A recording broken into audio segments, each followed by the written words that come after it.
Welcome to episode 37 of the No Scrubs podcast. I'm your host, Lewis, and join with me today a man who for once is not sitting in the darkness. Stephen, how you going?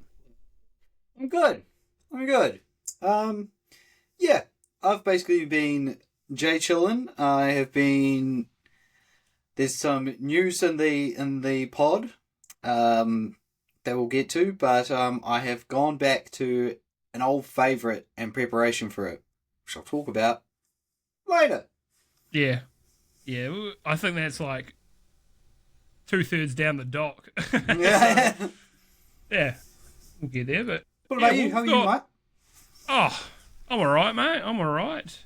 Tired. This is the first morning, and it feels like almost a couple months that my alarm had to wake me up because I was just fucked. But yeah, I'm doing alright. I'm alive, so it's the main thing. My dog's just itching himself. He got all amped up because we started chatting. He's all pumped up. Yeah. We've got also, so we're going to do a special next week. We're doing the showcase special for Side Quest. So the State of Play's just happened, but we were streaming last night and then working all day today, so haven't had a chance to go over that yet. But so we'll go over the State of Play, the Xbox showcase, and Summer Games Fest next week, and then the week after that we'll be back to our normal, regular scheduled programming. But I do just want to give a quick shout out. So we haven't played this yet, but our friend, the person who did the music, the intro music for this podcast, Totally Porf, is working on a game soundtrack for a game called Tacticauldron. So I just wanted to give that a shout out. So the demo is out and we're going to be playing it. So we'll have more to talk about that in 2 weeks. See what we think of the demo. Looks like kind of Into the Breach, but a little more witchy and so on. Cauldrons of that. Great name. I think Tacticauldron is an amazing name. So yeah, music is excellent. It was real nice when we were streaming the new RVD yet, and Porf came into the chat, said hi, and mentioned that it was in. I was like, oh, add it to a wish list, and they were like, oh, well, there's a demo out. I was like, oh shit, I'll go give that a download now. Yeah, Porf is awesome and super talented, and they've made video game inspired music for years. Like I said, it would have been probably 2 years before we even started this podcast, where I got a podcast theme commissioned by Porf, and then Porf was like, when's the podcast coming out? I'm like, soon, I swear. It was like 2 years until it happened. I've also got some music from Porf that I commissioned at the same time for my rest in peace esports team, Lost Souls. I've got some music there. I was like, I might repurpose this at some point. Fuck, I paid for it. Why not, right? So yeah, Porf, super talented. Check them out. Check out their YouTube channel as well for their music. We'll have more to say about their game on the next step. What is their YouTube channel? I think it is just Totally Porf. But I think I link.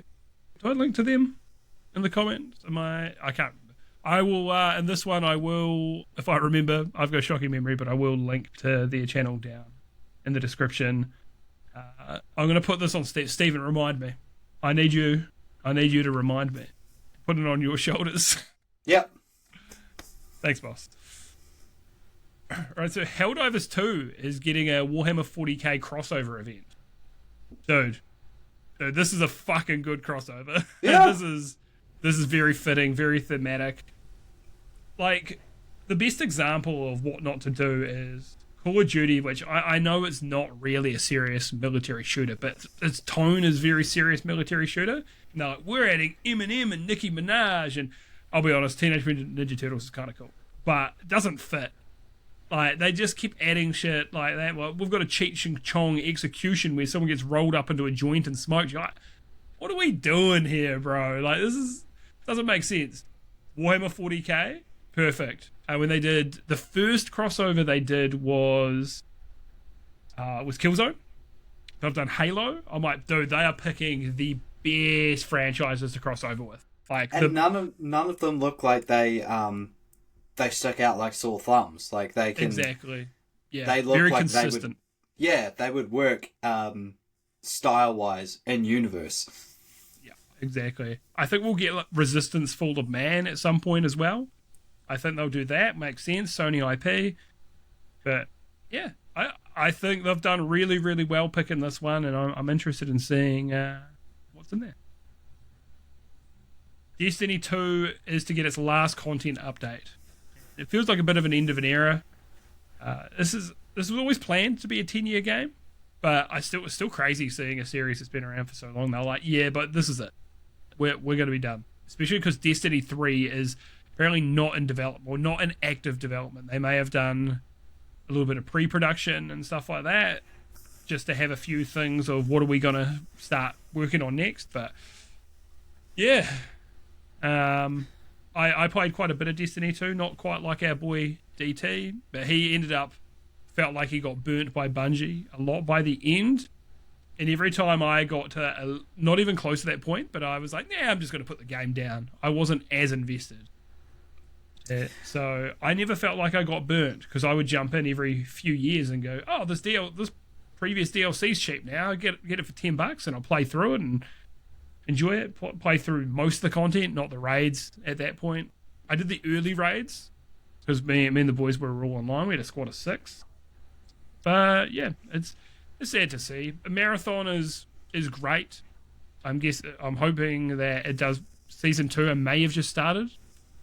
So yeah, want to see that. Might pick up a little more momentum. It might not. But yeah, I've just got to be able to find the time to play more marathon. 10 years of updates. It's almost like it's Dragon Ball Xenoverse 2 for people who like shooters. Yeah, but Xenoverse doesn't seem like the kind of game that would get 10 years of updates, you know? No, this no is like one. This is like they tried to make like a shooter MMO. So the MMO side is like you know, we're going to keep getting a bunch of more DLCs every year and so on. Like WoW expansions, not to the scale of WoW. That's why Xenoverse was such a surprise to me. But I think that Xenoverse 3 is probably going to be a content platform.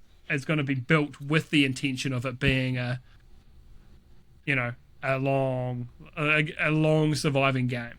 I imagine Xenoverse 3. Yeah, but it's like I like how Xenoverse 1 didn't really have that much of a lifespan. Xenoverse 2 is like a cockroach, damn near unkillable. But then they sort of like what I really liked about Xenoverse 2 is if you played the first game and you had a save file, when you go into unless you're playing with the multiplayer lobbies, if you're doing single player, there'll be like a hologram of a hero, and if you got a save file, it's your custom character from the previous game. Oh, that's cool. And it's a nice touch. Yeah. Do you think you'll be day one on Xenoverse 3? Or do you think you'll wait for it to go on sale? Oh, I don't know. I was talking to one of the boys at work a while ago, and he was just like, "Oh, Xenoverse 3? That's you and me, eh?" And I was just like, "Yeah, well, Thank you. Yeah, thank you. I'll consider it, because at the moment the only 2 day oneers I am locked into Trails in the Sky second chapter remake and another game. I can't. Do you know what the game is? It's on the list. Oh, is this what we're playing? No, we got a little segment. Oh, okay. Right. Yeah. Yeah, for me, I think locked in day one, Lords of the Fallen 2, now that it's coming to Steam. So that's now a day one for me. As long as nothing, it all depends on if something releases at the same time. Once again, if nothing else releases, Fable is probably a day one for me. Very much looking forward to Fable. Duskbloods, and any other From Software game. Those are kind of the ones for me. I'll probably play Gears day 1, but I'll still have Game Pass at that point. So, Mr. Bulk Buy himself. yeah. Dude, I'm gutted though, because we will get to a little more detail. So Fable being delayed, because I'm like, damn it, it's got to be out of my fucking Game Pass window. Oh, no. yeah, it got delayed out of there. But there'll be more about that to come shortly. So Jason Schreier has reported that Sony is not happy with the lack of new releases from Naughty Dog in the PS5 generation. So, for me, this depends, though. Did Sony cancel The Last of Us Online, or did Naughty Dog? Because if Sony cancelled, shut the fuck up. They haven't released anything. You cancelled their game. But if Naughty Dog cancelled it, it is a little bit different to be like, yeah, you've been dropping the ball. So... yeah, I just think at this point they should have just released Last of Us Online, and I know there was that report that Bungie came in and they're like, oh, what's your plan to support this long term? They're like, what do you mean support it? It's like, what, you had to know about supporting this game long term. You made a live service game. But then again, not every game has to be a forever game. And what Sony could have done is, one of those studios they closed down, like, the remake studio, right? Even though you should have kept them to make remakes, you could have had them go into, you're going to be the live service, get them working with Naughty Dog on The Last of Us Online, and then it's like, you're going to be the post-launch support team for the game. You're going to be making the content and stuff like that. They weren't a massive team. It wouldn't have been super expensive to run. You would have got something out the door. Probably would have been successful, I would say. I think that obviously that's easier said than done, but they already had them Bluepoint working on God of War, stuff like that, so they're clearly a proficient team. I think it could have made sense instead of getting them to work on a God of War live service game and then canning it. Could have pivoted them into that kind of support role. But oh well, it is what it is. All right. So, that's right. I was thinking as well, Intergalactic. I'm thinking I think it could release 2027, but it may be 2028. And if it is 2028, they might just go, this is a PS6 launch game. Here you go. But it's still a long time with no real releases since The Last of Us 2. You could be like, oh no, they put out that remaster. Why didn't you have another team working on the remaster instead? What I was going to say is just like, disappointed with the lack of output. I guess that's sort of the downside of having like these AAA, visually cinematically pleasing, I don't know the word, games like Intergalactic, because it's like that's going to be taking all their time, all their resources. You probably can only re-release The Last of Us so many times till people go, do something else. Yeah, there's been two remakes and one remaster for 2 games. You have more remakes and remasters than you have games. Come on. I know you're not a fan. I personally enjoy them. I think they're great. But come on, man. Do something. Poke them with a stick. Come on, do something. They're definitely doing the whole tried and true quality, not quantity. Yeah, absolutely. And there's a term I think Colin Moriarty uses, like production per square inch, and Naughty Dog probably is one of the best at that. When you play it, there's like the quality is extremely high in everything they do, whether you like the writing or not, because people would go, nah, Last of Us sucks. It's not a bad quality game at all. You might not like the writing, which is completely fine. Tastes differ. Look, I've said many times, I was like I wouldn't say I was a hater, but I was like I don't like the sound of the direction this game goes in the second one. So I didn't play it for years. And then once everything died down, I was like, okay, it's cheap now as well. I'm finally gonna play it. I was like, wow, that was really fucking good. I had some problems with it, but I was like, oh man, that was way better than everyone online was saying it was. They're like, this is the worst piece of shit ever, and I was like, oh, this is one of the most high quality games I've ever played. Like, oh, this is great.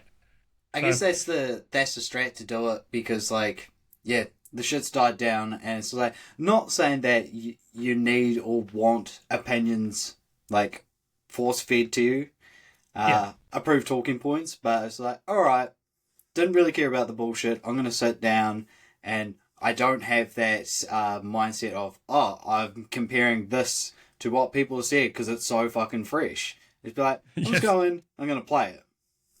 Oh, that meme is like, that's a cute opinion. Did a YouTuber give it to you? And that's the thing. And sometimes it's like, a lot of people like to think it's like that they are this big free thinker, right? I can't be swayed by anyone's opinions, but no one is immune to being swayed by other people's opinions entirely, right? It's just how it is. And that if you let it sit long enough, get yourself out of that zeitgeist, and then give it time, you will form your own opinion on it. Like, I've got a mate who I'm seeing tomorrow, actually. He's like, fucking Neil Cuckman, oh, I ruined The Last of Us. And it's like, he also, you know, I know he's not the only one. He made The Last of Us as well. So you love one thing he did, and you hate one thing he did. I'm like, you know, he's like, fucking Cuckman, and then he believes like all the Reddit and 4chan stuff of like, he did the self-insert, and it was not true at all, that the character was not based on him. So yeah, he just let the internet fucking sway him because they made a decision he didn't like. And that's my boy. I love that dude. He's great. But I'm like, come on, man. I got another mate who didn't let it sway, and he's like, oh, I played it, and he's like, I wasn't into it. But fair enough. Yeah, I'm glad I gave it a go. It's just like that thing I like to say to people when they ask me something. I was just like, I haven't heard my favorite streamer talk about it, so I'm waiting for the approved talking points. What does Moist Critical think of this? The Last of Us 2 situation is crazy. Farty poop butthole. Dude, nailed it. He's pulling his remastered out. Dude, have you seen these fucking ridiculous names games are having for like remasters now? And it was like, I think one of them was like remastered. Oh yeah, fuck. I'm trying. Was it Red Dead or Remastered because you play as John Marston or some shit like that? It was, man, there's all sorts of these stupid names they're trying to give them now. You're like, just call it Remastered. You don't need to like. I feel like there was one on Gears of War was like Reloaded, and you're like, oh, because they use guns and they've got the active reload system, and I'm like, just call it Remastered, bro. I had a feeling there was one on our previous pod, and you were talking through it, it's like da da da da, re something. You're like, dumb name, carries on to the next one. Yeah, I want to see someone made a list of dumb remastered names. Yeah. No, I'm not really seeing. I was hoping that someone would have made just a list of them, because there's so many these days. I would like them to do like a remake of not just a remaster, but a remake of like the Devil May Cry trilogy, and call it Devil May Cry Crying Harder Edition. The Devil May Cry Truly Sobbing Edition. Tears Before Bedtime Edition. Stub My Toe Edition. Fucking anything. Anything ridiculous. Devil May Cry The Time Has Come and So Have I Edition. Yeah, just give your remaster games normal fucking titles. It was probably kind of funny at first, and then everyone started doing it. It's like, okay, that's enough. This one. Look, depending on who you ask, and it might be controversial, but PS Plus games have had, I think, pretty average offerings. this year. I haven't seen much in there that's really interested me. And they upped the prices recently, and then it just feels like the value is getting worse. So I'm going to talk about the 3 games this month. So Grounded 1. I don't think Grounded's a bad game at all. I actually think Grounded is a decent game. However, the second one is out, so they're like, oh, here's the old slop. You know, be different if it was Grounded 2. It's like, here is the latest and greatest. Here it is. But it just feels like, oh, well, we just want to it's something to get in people's hands because people aren't buying it much anymore because the second one's out. Okay, sure. Nickelodeon All-Star Brawl 2. Also a game I've spent time in. It's fine. It's an okay platform fighter. It's a bit of fun, but it's pretty unremarkable. You know, just kind of like, oh, we have to give it away. And then Warhammer 40k Darktide. And this might be the most controversial because our boy Scriplet really enjoys it. I played it when it first came out, and I thought it was painfully mid. I thought it was very average, and it sounds like it's gotten a lot better. These guys also made Vermintide, and Vermintide started off really average and got really good by the end of it. But yeah, they're all just okay is the problem. It wasn't like, here's one real, like, even the months when you have here's one really good game. Here's, I don't know, even if it was like Horizon Zero Dawn or something, right? A PlayStation banger. I'm not saying these should be the games every month, you know, like that. But here's one good thing, and then here's a couple of okay things. These are the kind of ones I'd expect to be in those 2 and 3 slots, not the main games. And these games will be all right if, you know, you got 3 friends. You know, other than, of course, it's a 1v1 for All-Star Brawl. But Grounded is fun with mates. Warhammer 40k Darktide, fun with mates. But if you're like a single-player gamer, there's nothing here for you. And that's on the Sony platform, you know?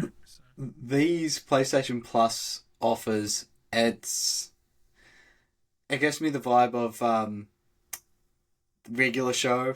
When that guy in the suits walk in, they like point out like their mixtape, and the guy, yep, just just limbos underneath it. Yeah. And like I say, I actually don't think any of these are like awful games by any means, but they're just like, I think Grounded is high quality AA, you know, so a high quality AA, and then you've got a low quality AA in Nickelodeon All-Star Brawl 2, which once again, it's fine. And then you've got another, like, just medium kind of AA Warhammer 40k Darktide.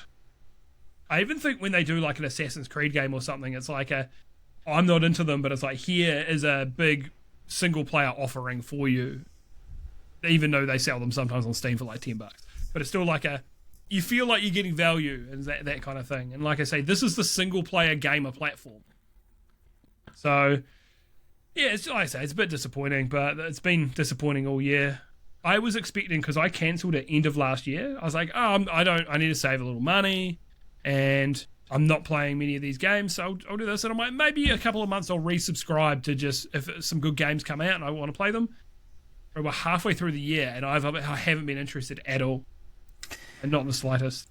Like this year as well, if I didn't already have Game Pass, I probably wouldn't have subscribed to Game Pass this year. There are better things coming. Forza Horizon 6 has come out, and that's massive. It's fucking killing it. It's in the top 5, like, for the highest rated games of the year on Metacritic. So that's awesome. That's a big get for Game Pass. Just you mentioning talking about silly names of remastered, and then you mentioned not sure of the remasters, but Assassin's Creed. What do you think about the name of them, of the full rework and remake of Assassin's Creed Black Flag Resynced? Resynced is a bit cheesy. I guess it's thematic for Assassin's Creed, but I never really cared about the real world storyline in Assassin's Creed anyway. I think it's just cooler of you playing the characters in that world. I think it's much cooler than you're actually going into your ancestors' body and, you know, and reliving their memories. I'm like, I don't fucking care, bro. And like stuff like you'd go to kill random people and it's like, oh, Ezio wouldn't do this. I go, fuck, bro. I'm playing him. Let me play the game. Oh, you shouldn't. No, you can't kill that person. Let me play the fucking game. I think doing that in an open world like in a sandbox, is so fucking stupid. Oh, especially because I tried playing like 2, and I was like, maybe this is a franchise not for me. But then I played Black Flag. I was like, I really like this game, and I haven't really cared for Assassin's Creed since. But for an open world game, it's like, oh, you can't explore this area because it's or you'll desync. And it's like, I was like, bro. Yeah, let me explore it. At least in like Grand Theft Auto and stuff, it's like you haven't unlocked this island yet, and you're like, okay, whatever. You know, I'll do some more missions. Force me to do the missions, whatever. It just felt, I don't know. It just we haven't really been shitting on Ubisoft in probably like 10 episodes, so it's probably time they get a little flack. Yeah, there is something coming up later as well for Ubisoft. It's almost like we retired a segment with taking shots at them. It was like weekly for a while. The thing is, I genuinely want to see them survive because I think it's good for the industry. I don't want to actually see them die, but goddamn, man. So anyway, I think that if you're going to keep upping the price of PlayStation Plus, at least make it worth people's while, because you haven't made it appealing for me to come back in 6 months. So I thought this was quite funny to me. So Jez Corden from Windows Central, he posted a tweet. It said the reactions from PC gamers to PlayStation ditching Steam seem to have been a collective shrug. So PlayStation first-party single-player games are like, yeah, we're not going to bring them to Steam anymore. And most PC gamers are like, yeah, whatever. Like, a lot of the general consensus from our friends was like, PlayStation's like, oh, we're releasing these games on PC now. You're excited? It's like, I'm not paying 120 New Zealand dollars for a 2-year-old game, bro, or a 4-year-old game. Like, my mates were like, no, I'm not doing that. It's like, if you released it day one on PC, a lot of these people would have bought these games. Like, yeah, that's just what you pay for a new game. But a 2-year-old game, I ain't paying $120 for that. What do you fucking mean? It's essentially that meme of those people talking in a circle. Guy says a dismissive opinion. One of them like leans over, gives a thumbs up, and then carries on talking. It's like Sony goes up, it's like, oh, we're going to be taking our first party IPs off Steam. Yeah, I still think in the long run I would have preferred them to be there as well. But it's fine. I'm pretty burnt out from most of their first party offerings anyway, so I don't think I'm going to miss out on much of them not coming to Steam anyway at this point.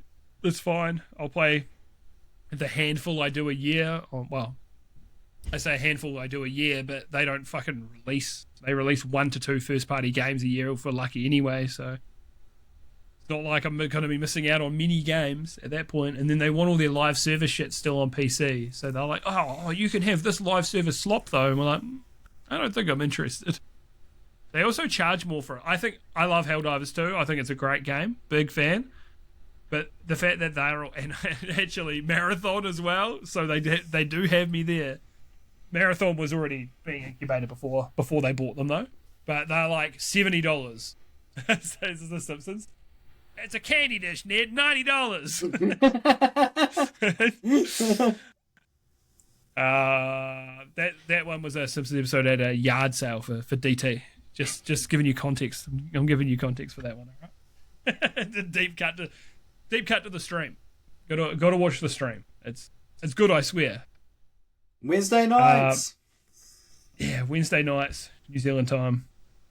Yeah, so they charge $70 for them, and you go, it's a little steep.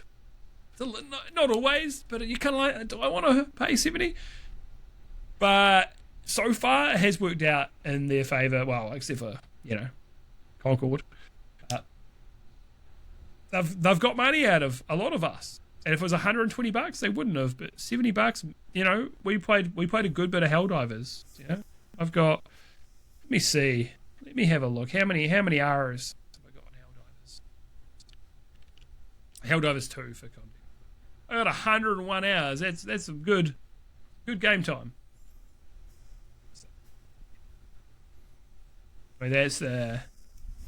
I like how I know as well to toot my own fucking horn, but the way I've gotten so much better at making these documents structured. I'm like, here's the PlayStation and Sony block right here. I put them all together, and I will occasionally forget and go, oh fuck, I should have put that one up there. But dude, if you look at the structure on the previous ones, shit was all over the place.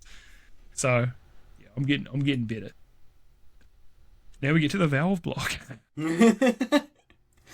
So a Valve Steam controller almost started a fire. So a metal watch strap hooked onto the charging puck, creating a circuit, causing them to heat up. And you could see like these almost like singe, like burn marks on there. Look, I mean, part of it is maybe not amazing design. Everyone else is using a stand instead of these pucks. But also at the same time, don't put metal things on your charger and you'll be fine. It's, I know it's magnetic, but I don't know, man. I think there's also a little personal responsibility in there too. But like I say, maybe a little design as well. Like I don't think it's got enough length. No, it doesn't. My charging cradle for my 8-bit Do 3 Ultimate.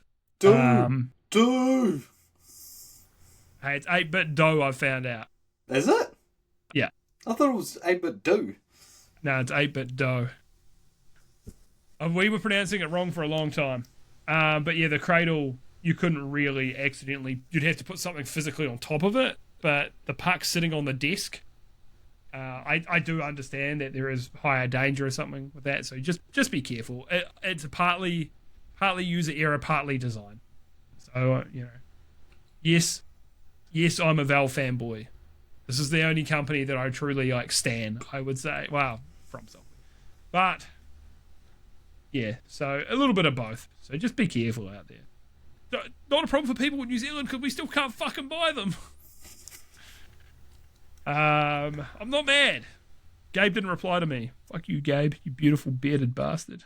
Send him another message. Because apparently there was I remember someone saying that he's pretty well known for giving single-handed answers. Someone messaged him and was like, "Oh, I was just wondering what area of blah blah do you live in?" He's just one word. It's the state.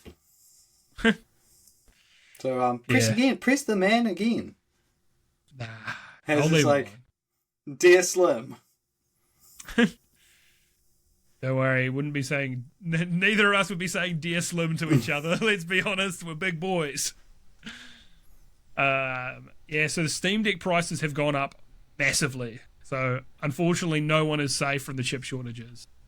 1 terabyte OLED has gone up from about $649 to $949, and the 512 OLED has gone up from $549 to $789.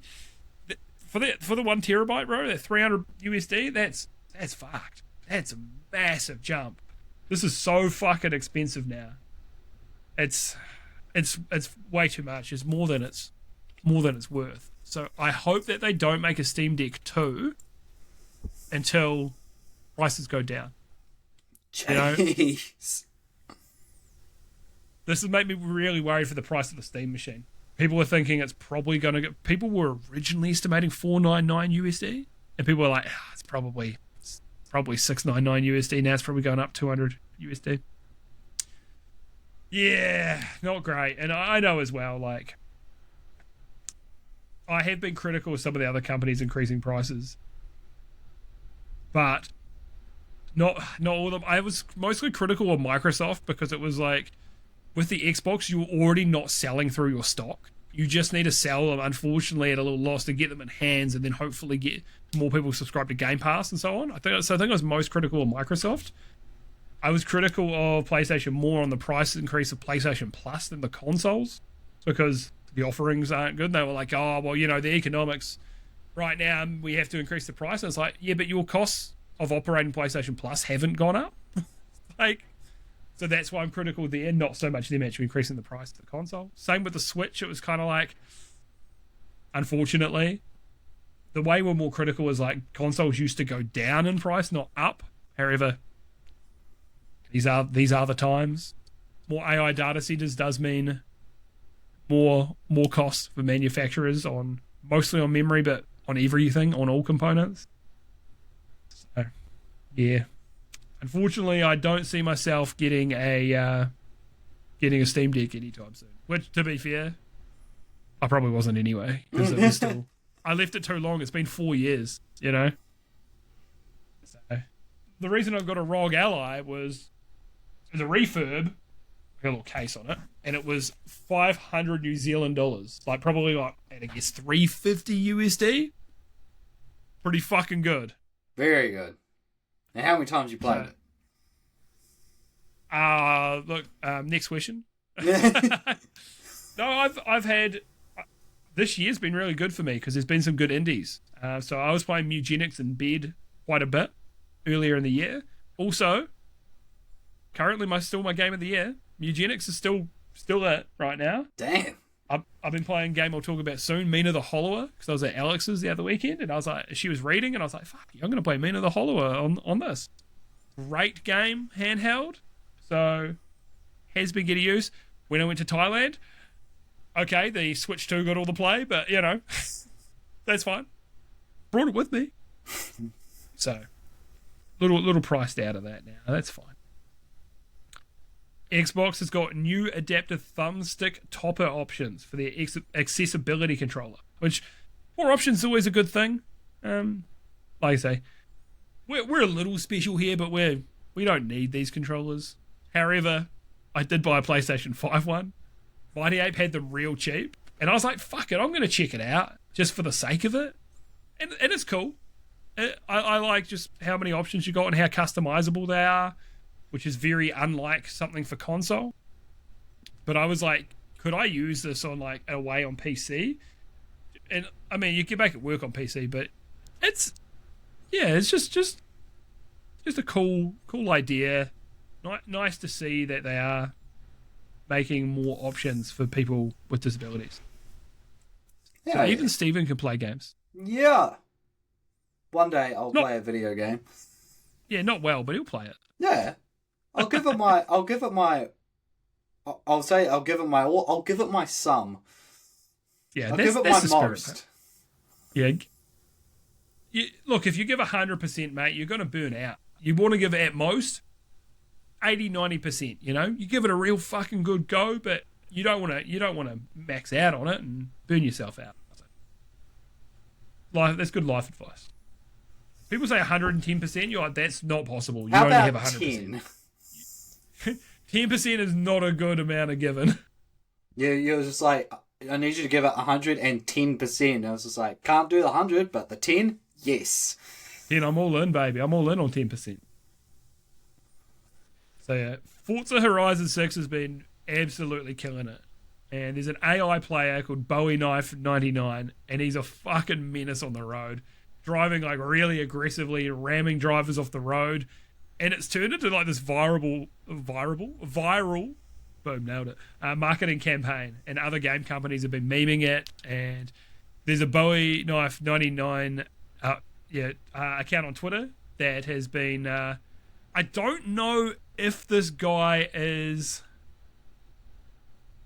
I don't know if he's an actual, like, if he was already a person and like this was just a guy who's leaning into the meme, or if this was this is just a marketing account. I don't actually know which one, because if it is, because usually these marketing, they're usually too slow to adapt, but they did it immediately. So this is why I wonder if it's a real person who is just leaning into it for the bit.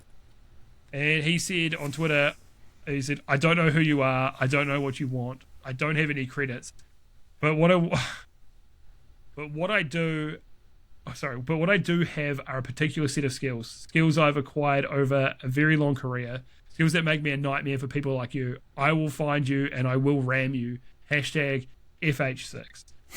So he was doing the Liam Neeson thing from Taken, but very, very fun. There's just this Twitter account that is just retweeting these and just like, I notice I'm not swearing, and I feel like this probably is a corporate account, but yeah. It's been really fun to see this. As I plan on playing the game, I haven't got to it yet because I've had a couple of games to get ticked off the list, but hopefully I will be getting to it before the next main episode. You got any interest in playing Forza Horizon 6? I actually do. You are quite the racist. Hell yeah. We got some mileage out of those jokes yesterday on the stream. But, yeah. But no, and what also is it was either you or DT was saying, it's like you can strike that happy medium of with like the settings. Do you want it like sim racing or do you want it like a little bit arcadey? Mm. And yeah, honestly, it is a really good middle ground because it plays like a sim game, and you can tweak them a bit more for the and stuff, but it plays like a sim game and an arcadey racing game. So it's got a lot more mass appeal. Because I do like racing games. So yeah, I am definitely going to dabble it at some point. I think the selling point was when someone said, "Oh, you can race a Gundam." Essentially, I was like, "Hell yeah!" I saw people getting upset about that on Twitter. I was like, "Bro, you'll be upset about fucking anything." Like, if you get upset about someone racing a Gundam, cater to me and me alone.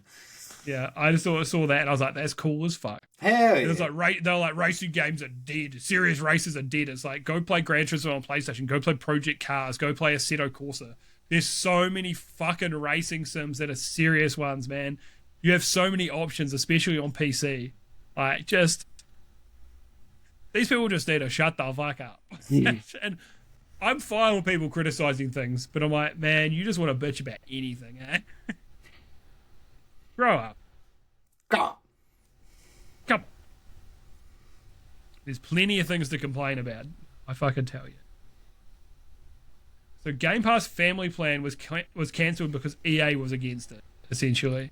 So EA, they haven't been fucking up like they used to for quite some time, but you can still see that greed coming through at their core, because the EA Pass was kind of folded into Game Pass. So I get it's fair enough that they get a say, because they're like, hey, we're getting less essentially for our games when you do the Family Pass.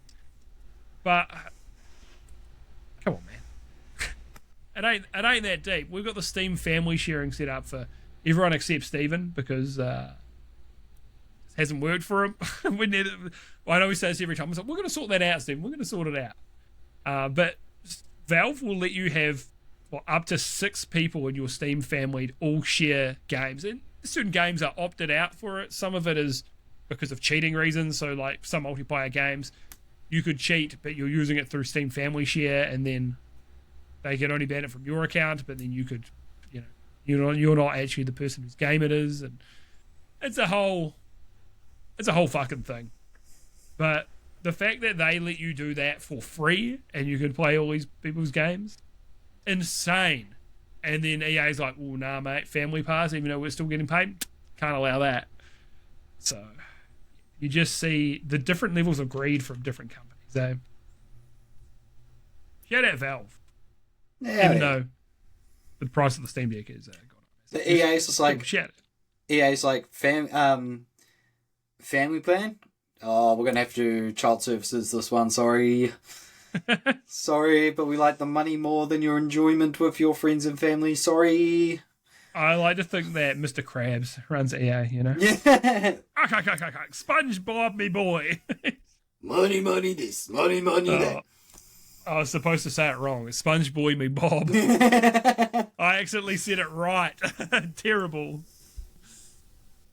Yeah. All right. Asha Sharma, so the head of Xbox, has said that the previous Game Pass price hike accelerated subscriber loss. And we're like, oh, what a surprise. Who would have fucking thought? When I think about it, you, my boy Matt Code, Script were all previously subscribed to Game Pass. Script wasn't even a big fan of Game Pass, but at the time it was just like, oh yeah, there's value in here. He still preferred the idea of owning all his own games. And when the price went up, he's like, well, I'm not fucking paying for this. You were like, I'm not paying for this shit. But with Matt Code, he's like, I ain't paying this much for it anymore. And only because I bought in bulk, it's the only reason why I still have it right now. So, my girlfriend as well, she unsubscribed as well. Dude, I know anecdotal, but there's 4 people in my life. I don't know anyone else who is currently subscribed to it. My boss might be, but then once he's done with Forza Horizon 6, he's going to unsubscribe. So, yeah, there's not many people in my life who still subscribe to Game Pass anymore. And that price hike is what did it. So I think they need to find a sweet spot, and reducing the price was the right move. But all these people have not gone back on Game Pass. You didn't just win them back over. They were like, nah, I've already unsubbed, so I'm not going to bother again. You could have had a good thing going. You could have just had all this passive income from these people. Because if you make it a price that isn't excessive, people will just forget that they're paying it. You know, you'll just carry on paying it for ages and go, well, you know, I'll cancel it, but it's only, I think PC Game Pass was $15 a month. So people are like, I'm not going to cancel. That's fine. I'll play. I'm sure something will come out next month that I'll play. And yes, you'll get more if you up that to $30 a month. Sure. But you will lose half your subscribers and maybe more. And then, yeah, you just lose out in the long run. It was basically treated like, my Netflix subscription just came out. So I still have money left over. Well. Yeah. I cancelled Netflix this year as well for the first time. I'd had Netflix since it came out in New Zealand. And then I was like, bro, why am I spending like $24 a month on this shit? I don't even fucking watch it. And when my girlfriend's Netflix started, she was on my Netflix and it was complaining all the time. I was like, oh, no, this isn't on your network. And I was like, well, fuck, you can pay for it then. I'm not, you're the one who fucking watches it. It wasn't on my network, so anymore. I was kicked off my own fucking Netflix because of it. I was like, I ain't going through this. I ain't paying for it if I can't watch it. So yeah, just these subscriptions all became a bit much. So yeah, we'll see if they have success with the lower price point anyway. Although wishing them the best. Like it would be nice to build that faith back and get people. But also it's just like offer, even when there was games that were like did not interest me, I was just like, well, there's occasional indie gem that I'll dabble, but also it was at a reasonable price, so it's just like there would be times like, oh, I don't really use it, I'll cancel, and then I see it come out. I was like, oh, it's too late on that one. I guess I'll continue paying and playing. When we get to the end of this year, because we like to make these lists of how many games we finished, I think by this time last year, I'd finished 3 times more games than I finished now. Because Game Pass just kept dropping fucking bangers. So many fucking good indie games last year that were on Game Pass. Like, it was insane. And this year I was like, there's just not as much that I've enjoyed. Anywhere near, Like, there's... Like, I tried playing, and I might get back to it, that Mio Memories in Orbit. I played probably like an hour or 2 of it, and I'm just like, this just ain't hitting for me. You know, just... I've got Echo Generation 2 installed, and I want to get to that. Thalion. Dice A Million I've heard's good, but... shit just hasn't been... The offering hasn't been quite as good this year. So when your offering is worse and your price is higher, these people are going to be interested. Yes. Quick pretty much common sense on that one. Quick maths. Your dad is 44. So yeah, Fable, as I had mentioned earlier, has been delayed to February 2027, and they've said with the quote, so it can have the moment it deserves. As much as I'm like, damn it, I wanted to play it and get the most out of my Game Pass subscription, I think this is a good idea. They're releasing too many games in a fairly short window and busy with GTA 6 as well. So they want to release Gears E-Day. It sounds like as well Clockwork Revolution this year. And I believe there were others, which I think we'll be finding out at this upcoming showcase. So from what we saw from Fable as well, like, yeah, they haven't said it is for performance, but that game was running real rough when they showed it off. It was chugging a lot. So I think giving it a little more time is a good idea as well. And yeah, giving it its own kind of window, I think, is a good thing. Yeah, I'm looking forward to that a lot. A new report suggests that developer of Halo Campaign Evolved is heavily reliant on outsourcing. So this was the problem with Halo Infinite as well. They kept getting these contractors in, and then if they had them for over X amount of time, they would have to give them like potentially a full-time contract, and they kept shit-canning all the fucking contractors. So you get people who in to learn your engine, they learn it well, and then you go, oh, okay, get out, and then you got to get new people in to do it. I don't know, were they over budget? Or were they not getting enough budget for the main team, because outsourcing is actually way more expensive in the long run? I don't know. Do they just not have the talent at Halo Studios? I just don't really understand what they're doing, and I don't know how they keep fucking up time after time. I liked Halo Infinite, but god damn.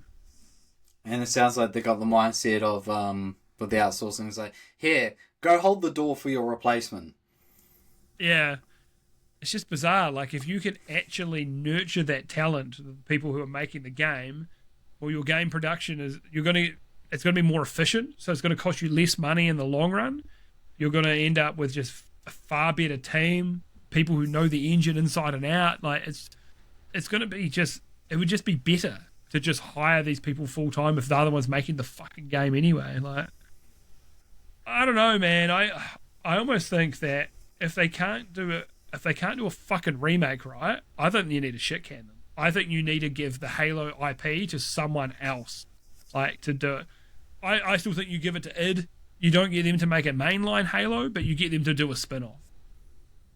I even think a Halo almost horror game in universe could be cool. Like, who do they have who...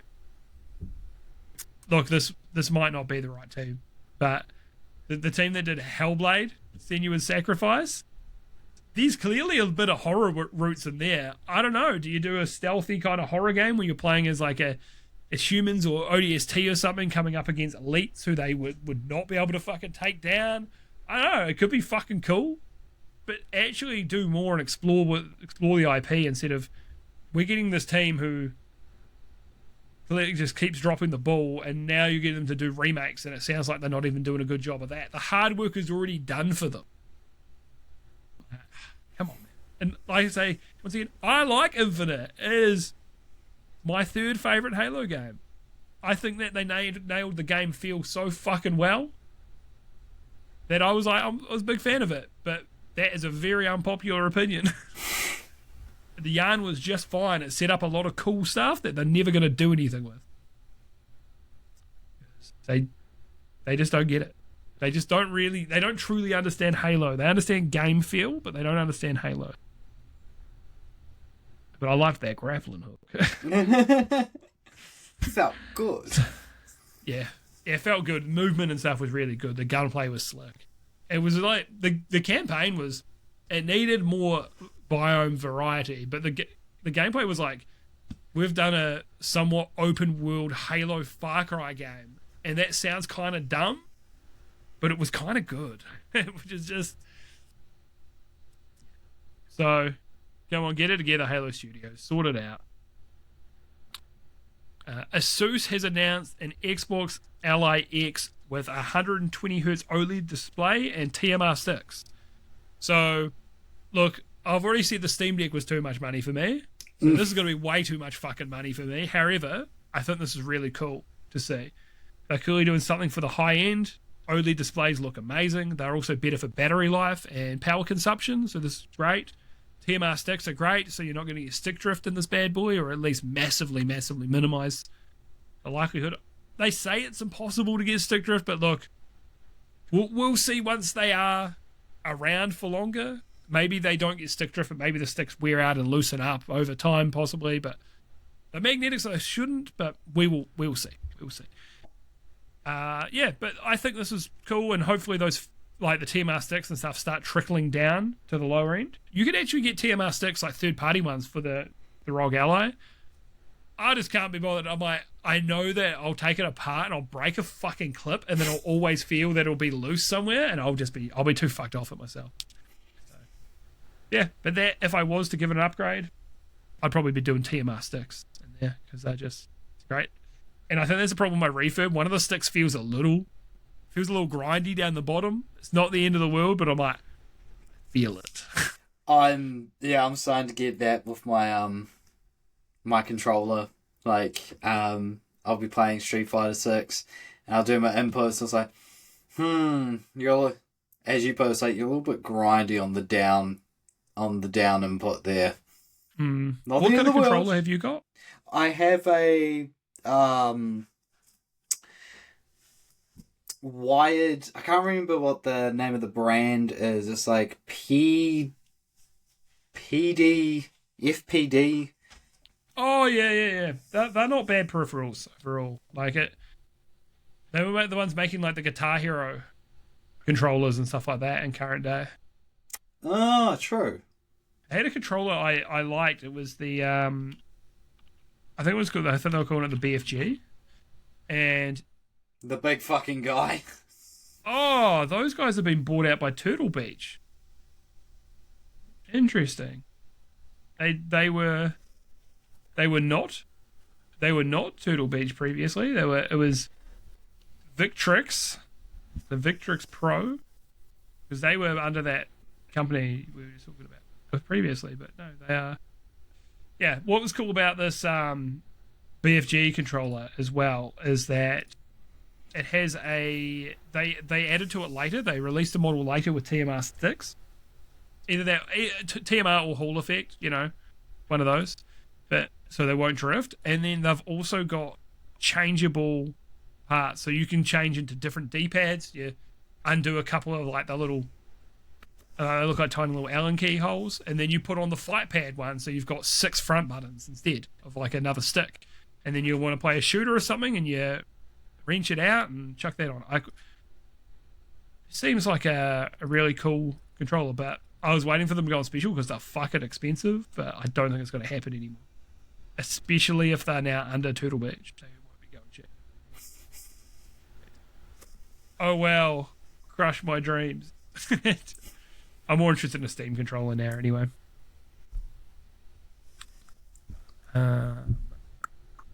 Speaking of stick drift, DriftGuard has had a breakthrough with fixing stick drift. I personally tried this myself with 2 controllers I've got, 2 Xbox controllers. My Elite controller, the stick drift was too far gone, couldn't fix it. However, my 20th anniversary controller, which I believe is over here, aesthetically, like, I'm not even like a green guy, but I love this controller. I think this controller looks. That does look mint. I like this controller a lot. Visually, it's my favorite controller I own. It's got the grips on the back, which I find way more comfortable than just plastic. It's just a really good feeling controller, and I got a little stick drift in it, and of course, I was fucking salty about it, as you would be. And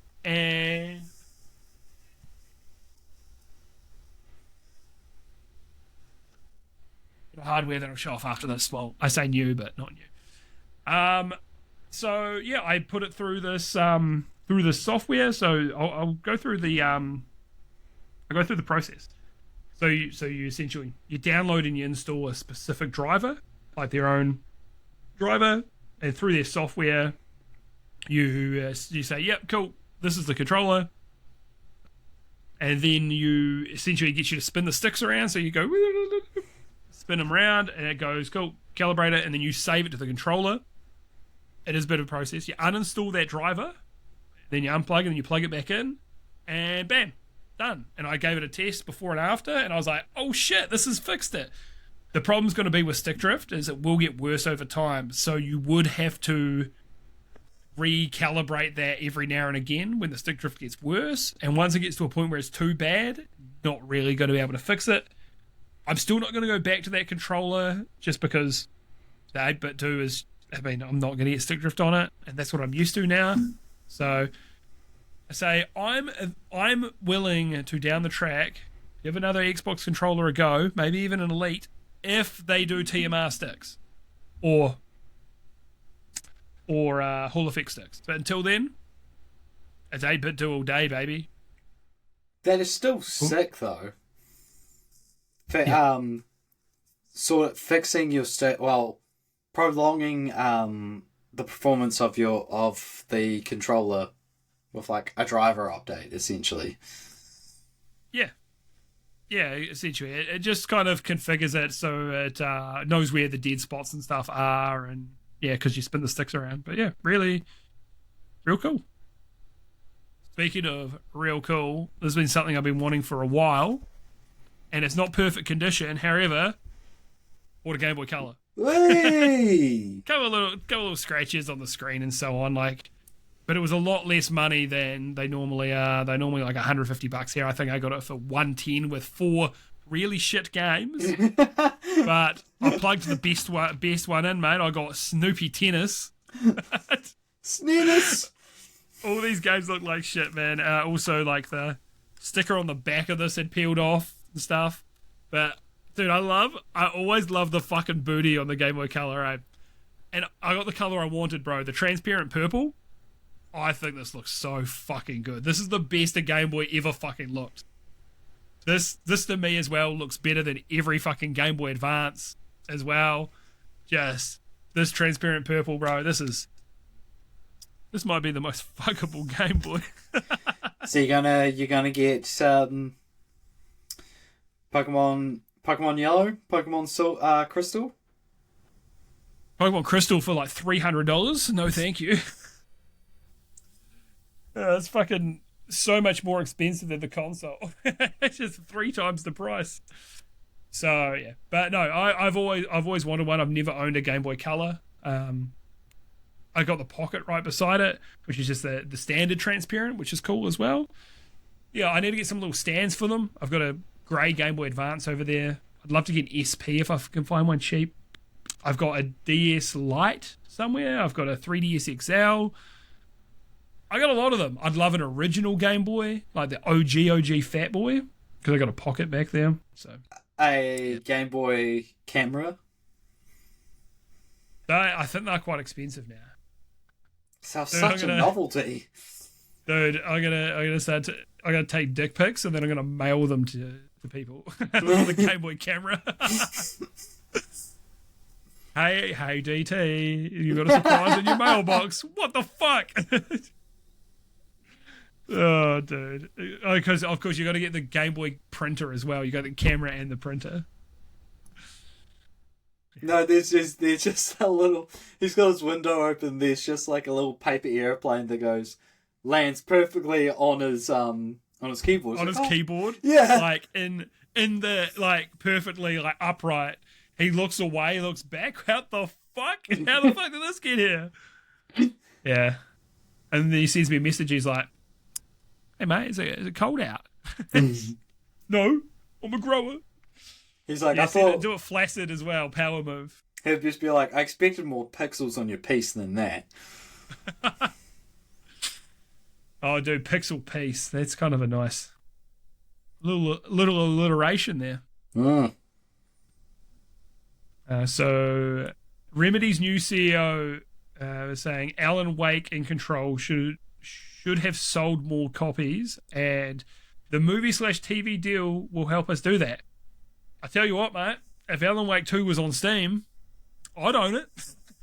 But you did a deal with Epic. So that's the only reason why I haven't bought it and played it. I own... I don't think Quantum Break was on Steam either, so I don't have that, but I own Control. I own Alan Wake 1. I didn't buy that FBC Firebreak, even though it just looked pretty average, to be honest. So I'm a big fan of Remedy, and the new Control game looks really good, but yeah, I think that if you launched Alan Wake 2 on Steam, I know as well Epic actually did help them fund the game, but you would have sold a lot more copies. And I do think their games are massively underrated. They've never been big sellers. Probably, if I was to guess, I would say Max Payne or Max Payne 2 probably sold the most copies. Like, I know as well games weren't selling as big numbers on average back then, but I know. I'm curious now. What is the best selling Remedy game. It could even be Control, but I would feel like it'd be Max Payne.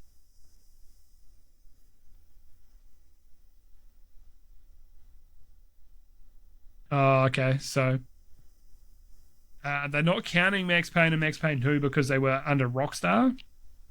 Yeah, you know.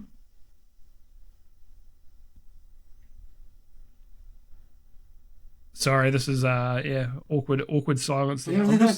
I'm just curious now about the Max Payne.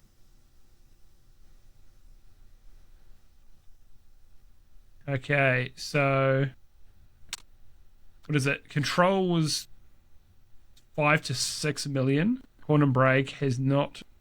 They described it as best-selling new Xbox IP of its launch period. That's like so specific.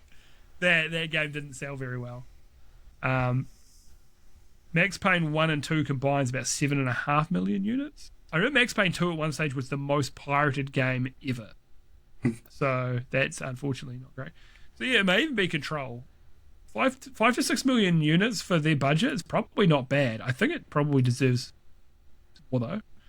But yeah, I would love to see Remedy do well because they make really cool and interesting stuff, but it's got to come to the platforms where people are as well. Have you played any Remedy games? No. But I was having a chat with my PT and he was mentioned the sequel to Control coming out. So, have you heard of that? So, no, I have. I just haven't really played any of the Alan Wake universe games. He's just like, as part of the Alan Wake universe, like, from what I've told, yes, he's like, that makes a lot of sense. He's like, that makes a lot of sense. Apparently, Alan Wake 2 links into it at a point. And people start seeing the parallels to it. Quantum Break probably would if Microsoft didn't own it. They've had to kind of work around that. I hope that Microsoft just goes, yeah, we ain't doing anything with this IP, just fucking have it. Remedy probably doesn't have the money to pay for it. Would be cool. Be cool if they did that, but that's not business. So The Witcher 3 Wild Hunt is getting a new DLC 10 years after launching, titled Songs of the Past. This is to bridge the gap between The Witcher 3 and 4. This has been rumoured for ages, but it's cool that it is actually happening. It's the same team that's doing The Witcher 1 remake. So, yeah, it'll be interesting to see if this is at the same quality of The Witcher 3 and the rest of it, because it is another team. But I think they've probably chosen a decent team to do it. The system requirements have gone up as well, but so, you know, that's you're adding stuff to a 10-year-old game. That's going to happen.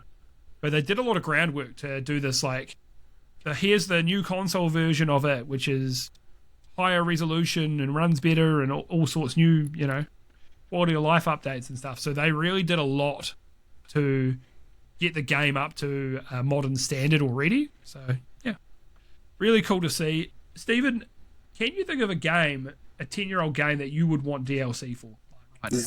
Xenoverse 2. Whether I asked for it or not, they just gave it to me. Sick. But I would love just another expansion for Dark Souls 3. The game ended perfectly, right? So I don't need it. However, I just want to go back to Dark Souls 3. I want an excuse. Maybe a new mod will come out and I'll go, oh shit, here we go again. I would say Infinite Wealth, but the only thing I could can see them doing is just adding in more dungeons. Yeah. Yeah, if we go more recent, Easy Man would just be another fucking 60-hour Elden Ring DLC. They just put out this fucking hugest DLC. It's fucking crazy. Like, I remember Miyazaki being like, "Oh yeah, this the first area in the game is called Limvale." He's like, "Yeah, the DLC is about the size of Limvale." This motherfucker can't stop lying and underselling. This motherfucker will undersell everything. He'd be like, oh yeah, no, it's about the size. It'll take like 20 hours to complete. Average person was doing that shit in 60 hours, eh? Like, he undersells, over delivers every fucking time. A reverse Todd That's my Howard? fucking dude. Miyazaki is the anti Todd Howard. 16 times the detail. I actually don't have any personal problems with Todd Howard. I think Todd Howard seems like a nice guy, but he does oversell and underdeliver a wee bit. Or would an apt comparison be he's like the anti Molyneux? Once again, I don't think Peter Molyneux is like a malicious person. I know like people think that he was like this pathological liar. Just too ambitious? I think he's too ambitious. I think he had these grand ideas in his head and stuff and was like, we can make this work, and could never make it work because the technology wasn't there. You know, like, I think he's an ideas man. It's like the guy the Star Citizen guy, Chris Roberts, right? Which we will get to the Star Citizen thing soon. But you keep feature creeping and so on. Like, if you need to have this ideas man to be like the game director, and then you need a producer who can go, no, this is enough. This is where we need to draw the line. We need to get the game out. We need to make money. Like, it's different with Star Citizen because there's so many fucking whales in that game buying ships worth thousands and thousands of dollars that they keep just getting people in. Right? And if you like that game and you're enjoying, because it is in early access, okay, this is later in the thing, but we got to do this now. So they've raised over $1 billion for the game over 12 years. That's still in alpha. Right? Pretty fucking crazy, but it's still very cool. It is very ambitious. But when the fuck's this game coming out? Scriptlet is on his 3rd Star Citizen build and this game ain't out, alright? Don't make him build a 4th computer for this game. Don't do it. He'll comment and be like, I'm gonna do it. Yeah. But, you know, this goes back to when him and I were working together, and there was like the talks of like the early access coming out when I'd first started at current job. You know, I started there 11 years ago. It was like, oh shit, and our boss, he was like all on board as well and all hyped, and he's so jaded about it now as well because it's been 11 years for him, 12 since they announced it. So yeah, and it has gotten a lot better. I own a copy of it, but they need to add a bit more for me to be interested. And the last time we played, I've played twice, I think, 2 or 3 times. The last time, I was like, I think we had actually, though, we glitched out. Someone glitched out and fell outside the spaceship or something. But we went and did this mission. We went onto this abandoned ship where there'd been raiders, and we fought them. And the gunplay was all right. It was, you know, it's still alpha. But I'm like, I can see the vision of this. This is a really cool idea. And that was a few years ago, so I imagine it's only gotten better. Hopefully, it's gotten better optimized. But people like that, like Peter Molyneux, Chris Roberts, as much as he's doing better with it because of the type of game and they continually get funding. But these people just need a producer in their life, bro, that just fucking, we're drawing the line here, we're getting the product out, we're going to get money, we can add this shit later or in a sequel. For Star Citizen, it would just be the platform. But, yeah. I do think something Peter Molyneux did do, and I was like, hey, that's a pretty mint idea. And shout outs to our boy Peter for participating in it. It was a phone game called Curiosity. And it was just this massive, like, essentially Rubik's Cube, and there's like thousands of players all like playing at the same time, and all you're doing is you are breaking tiles. And it's like the person to break the last tile gets this, they quote it as being a life-changing prize. Yeah. And so what it was the person who won was going to be like a god deity in their mobile game Goddess or Goddess. But the guy who won, he initially got like prize cucked because he was like, hey, so because part of their thing is you be a character in this game and you sort of get like a little bit of like a revenue cut for royalties. Royalties, that's what I'm looking for, yeah. And he was just like, hey, so I'm the Cube Man. I'm curious. Where's my residuals? Where's my royalties? And they're like, oh yeah, so the team who like had done that, they'd all moved on to different projects, and none of them like saved your details. Yeah, that's pretty shit. But that being mishandled is definitely something he should be criticised for. Like, even though it wouldn't have been his job, it's like, this is your company, this is your project. You need to do better and make sure these people are looked after. I think the dude ended up getting like reimbursed in some form, but it's like, yeah, them just being, oh yeah, they've moved on. They didn't jot down your details. Sorry. Yeah, it's a bit shit. Eh? But yes, I don't think he's deliberately malicious or anything. It's just too much ambition. And like I say, it's probably not a fair comparison to Chris Roberts in a way, because he's actually trying. This product in Star Citizen is kind of delivering on a lot of what they planned to do, but it's a very different. It's financially very different in the way it is, the way it's made, and I think that's the difference. There was one thing years ago where people were getting up in arms because they saw like some of the head members of Star Citizen like on a party boat drinking, and everyone's just like, they're using our funds they're using the funds and not working on our game. They're having parties.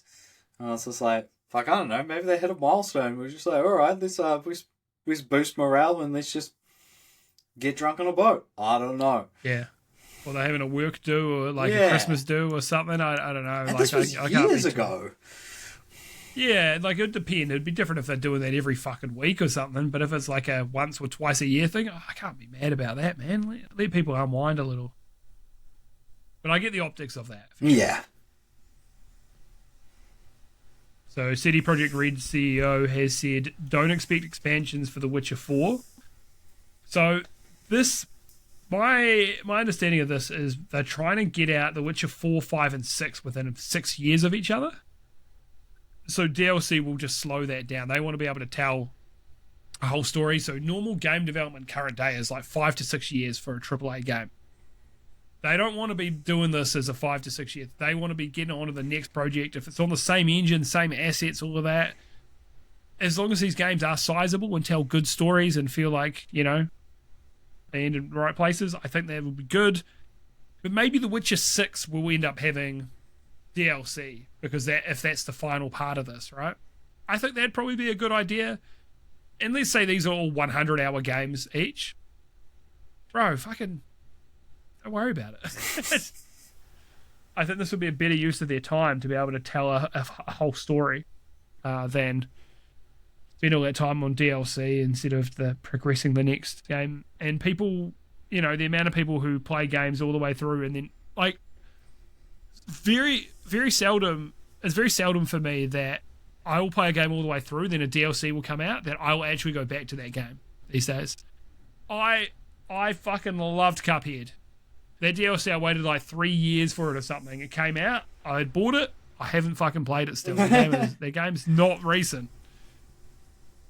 Yep, it's just how it is. Elden Ring was an exception because I was like, I think this is the best game of all time, yeah, so I'm going to play this fucking expansion. That is your IP. That's my shit right there. So that's a little different. But these days, it's just like, DLC's out. I'm like, fuck, I finished that game, bro. I haven't thought about this game in a year. I'm done. You know, that's just kind of how it is. I think this is a better idea because I think this is going to be more profitable for them for one, but I think this is going to be better for the consumer as well. So to have to wait. Yeah, it'll be 3 years, so you do 4, Witcher 4 will release, and then it'll be 3 years to 5, and then 3 years to 6. I think that's a good release cadence in current day. It's better than the normal 5 to 6 years for this kind of game. So yeah, sometimes even 7 years. I think this is good. So we'll see if they can deliver on that. What's interesting as well, that I think the order is going to be Witcher 4 releases, and then I think that Witcher 1 remake is going to release after. So if they do that and these other projects, like in between, I think that's a really good way to space out these releases. Some people might be like, oh, well, I want to start at the first one and then work my way through. Yeah, you'll just have to wait a while until you can do that, which is fine. So, yeah. The official release date of GTA 6 is November 19th. So they've locked it in. It's happening. And I was like, we might be the only gaming podcast that's indifferent about this. We might be the only one. It's not as well us trying to be contrarians or anything. It's just it's not our type of game overall. Like I say, I'm still gonna be there probably day one, depending if there's any, nothing else releases around there. I still want to check it out for the state. Just, it's such a big event in gaming. But it's not me buying it because I'm so hyped. This is a moment in gaming I have to witness. Like, I wasn't a big Baldur's Gate 3 guy. I still bought it when it won all the awards.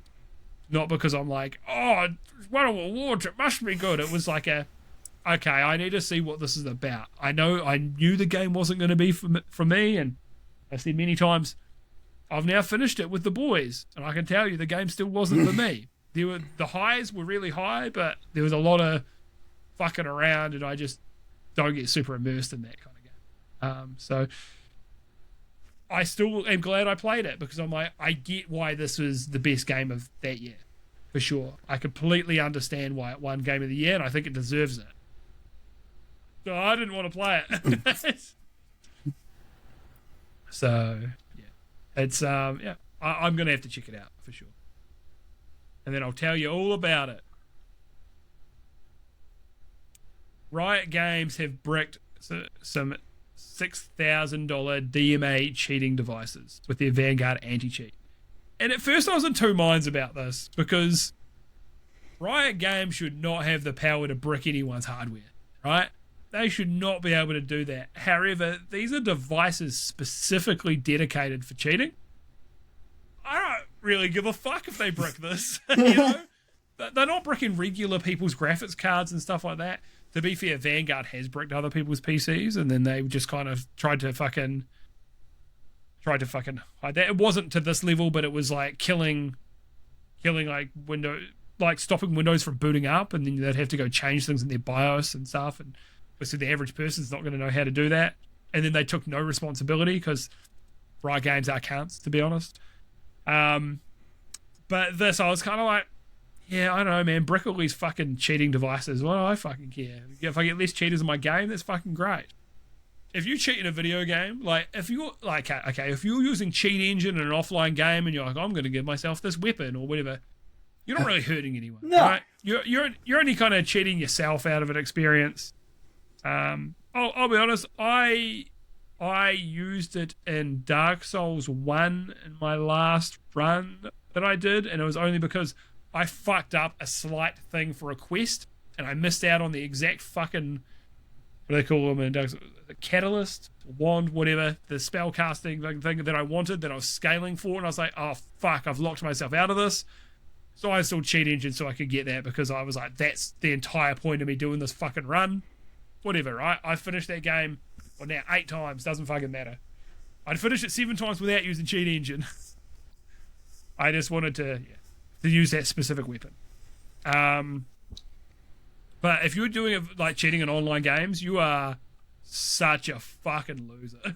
You are an omega pussy. A big fat pussy.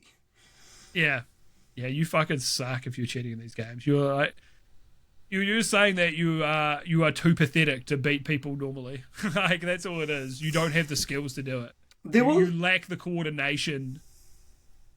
There was a little bit of an issue in Street Fighter 6 where I don't know how this way of cheating works. Well, I know what it does, but essentially when someone's about to hit you with a combo, they do a thing called lag switching. Essentially, don't know how they do it, but the whole game will like slow down for like a couple of seconds. They lag switch back, and then it's regular speed. Yeah, I'm not exactly sure how that works either. How they would either throttle their connection or briefly disconnect and reconnect. I'm not sure how it actually works, but yeah, they can just have it essentially on a hotkey, so they just spam on a keyboard, or you might even hotkey maybe like even a shortcut on a controller, like those ones on the back or something, to do a specific command. But yeah, I'm sure there's a cheeky way to set something like that up through like a macro or something. There was also things like I don't know how they do it, but essentially if it detects that you're going to do a certain move, like it can recognize the input of like, oh, he's going to do a light punch. They'll set up like a software where you drive impact just on, not on even on reaction. As soon as they see that frame, it's like, oh yeah, automatic drive impact. So it triggers itself when it detects a certain move's coming. Yeah, that shit's kind of bullshit. People as well, the easiest way to cheat in those is you just have macros for like special moves and stuff. So you just gotta hit a button and it'll do it. But you know, some people just call that modern controls. Who knows? Yeah. Controversial. Couldn't be me. No, there's something about as well, like there's a purity in like fighting game inputs. I'm really bad at 2D fighting inputs. I just never grew up playing them. I grew up playing Tekken. And you just don't have the same, like, yeah, if you're trying to do electric wind god fist, sure, but most of Tekken is not like quarter circles, half circles, shit like that. So I'm really sloppy at my inputs. But I understand when I play these games, I'm like, there's a real art to this. There is like this is a real skill that you can learn and get really good and consistent at it. That I really do appreciate. So that's why I'm like, I'm not into the modern controls. I'm like, it feels like you're driving this old school car that everything's manual in it, but it feels very rewarding when you're boosting around in it. You got a manual choke, you got a manual transmission. Whoa, dude, manual lights. Oh fuck, I'm blessed with automatic lights in my work car. But yeah, something about it. I mean, yeah, it's it takes away the sort of anxiety of, I want to get into this game, but I don't know how can I learn my fundamentals and stuff if I'm getting caught up on tricky inputs. But it's just like, Yeah, the trade-off is you lose access to certain normal buttons and your moves do slightly less damage. But yeah. what I did notice is, especially when I was fighting a Kimberly and a Cammy modern, they would just be doing the same fucking combo. Because it's like I think it's you hold down a trigger and then you tap a button and it does the combo for you. Mm. And it's like, they just kept doing it. Is modern available in ranked? Yes. I'm in two minds about that. The only mode that you can only use on offline is dynamic controls. And that's essentially, you hold down the shoulder button and you press X, and it's almost like AI inputs. Like the game will sort of play itself a little bit when you hold down the shoulder button. Okay. Yeah, that's fair. That's just cheating. Also, shout out Deep Rock Galactic Survivor. Yeah, she had a scriptlet putting that up right now. But then again, like, I mean, maybe it's okay for like an accessibility option or something. But I don't know, man. I don't know. I can imagine you could be doing it offline. It's like, okay, that's cool, and it's like, all right, I want to see if I can do that myself. But yeah, that's why they don't have it in online modes. That makes sense. Yeah, there's that thing in Tekken now as well. I remember versing it was like at the end of the game and you're versing like the super devil Kazuya and he was kicking my ass. And I was like, nah, fuck it, bro. I'm going to the cheat controls and then just fucking literal Winged Fist. Bam, bam, bam. Hitting perfect ones. And it was just like, yeah, okay, well, I'm being a cheap count against the CPU. Fuck it, I don't care. Yeah. So a Chinese company, Li Xuan, nailed it, tech. I probably butchered it bad. Has launched its own graphics cards to compete with NVIDIA. So these GPUs come with about 12 gigs of I say about, but it's exactly 12 gigs. I don't know why I said that. Approximately, give or take, 12 gigs of GDDR6 memory. It has a performance close to an RTX 3060, so not like a powerhouse, but I think it's good. I think it's good to have options. China's trying to get away from having such a dominant American-made product and being the only real competition in the market. So I get it. They're a very nationalist country and they want to be able to we can make this product that then the money will go into the pockets of our own people, which I think is fair enough.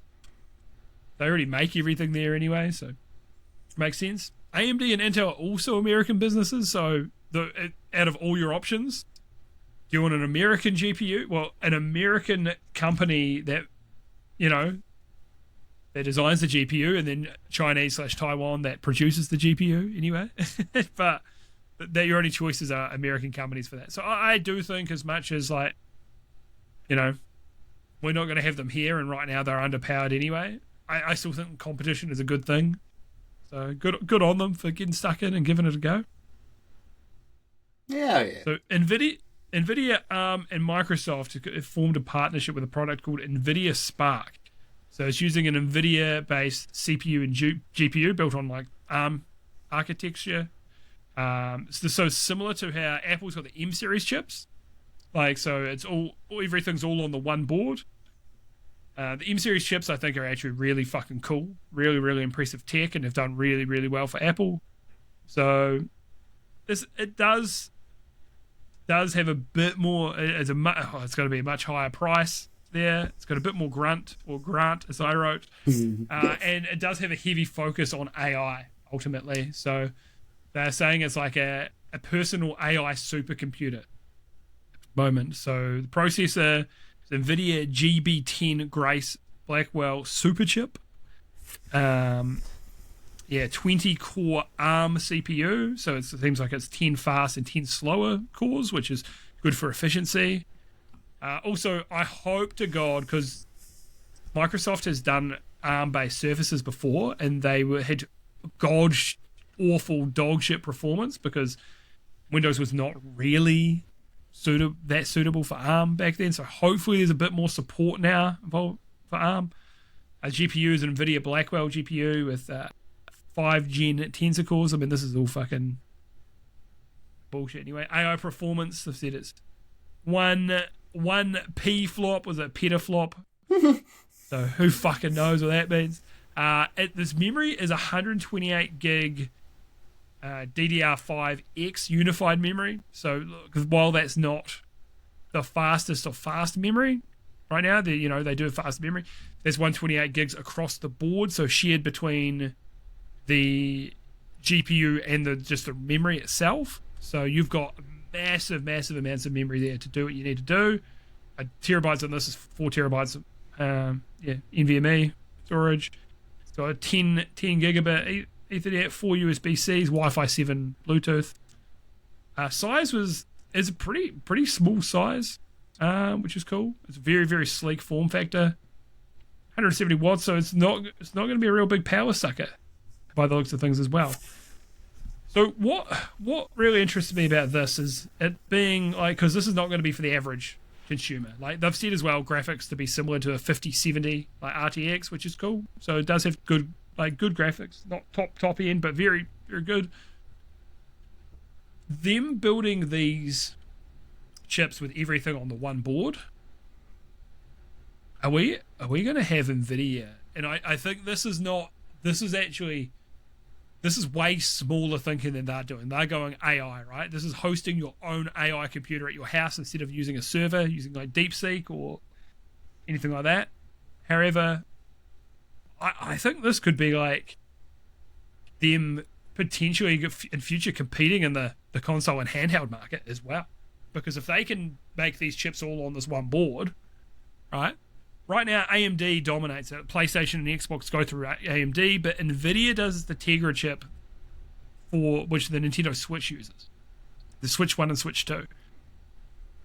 Right now as well, AMD is in the handhelds like the ROG Ally and the Xbox the Asus Xbox ROG Ally X. Look, I was wrong. That name is terrible. It does not roll. Should have been ROG Box. ROG Box. And then the ROG Box X. They would have just saved a lot of words just then. But I guess as well, like Asus and Xbox both want their name on there, so they've got to do the whole fucking spiel. Yeah, but and Intel has done some for the what is it? The fucking Claw, the MSI Claw. The Intel one's way worse than the AMD based ones. Don't even fucking entertain that idea. And you don't have the same compatibility with if you want to run SteamOS like you do with AMD. So I think this could be a good start, and not this chip specifically, but to get into these markets. And like I say, I know this is looking way smaller. They probably don't give a fuck about these markets because they'll be like, we're doing the AI shit. We've got AI chips in all these fucking data centers. This is way bigger deal, right? All these businesses that want to host their own little private AI server at work, this shit will do that for them. This is, who gives a fuck about game consoles? Me, motherfucker. I give a fuck about game consoles. And I think that if NVIDIA can do a really good chip in this, it could drive down the AMD chips prices if they can do them cheap as well. Or if they are expensive, AMD might be like, we've got to produce something in a cheaper price point anyway to get people interested because we're no longer the high end.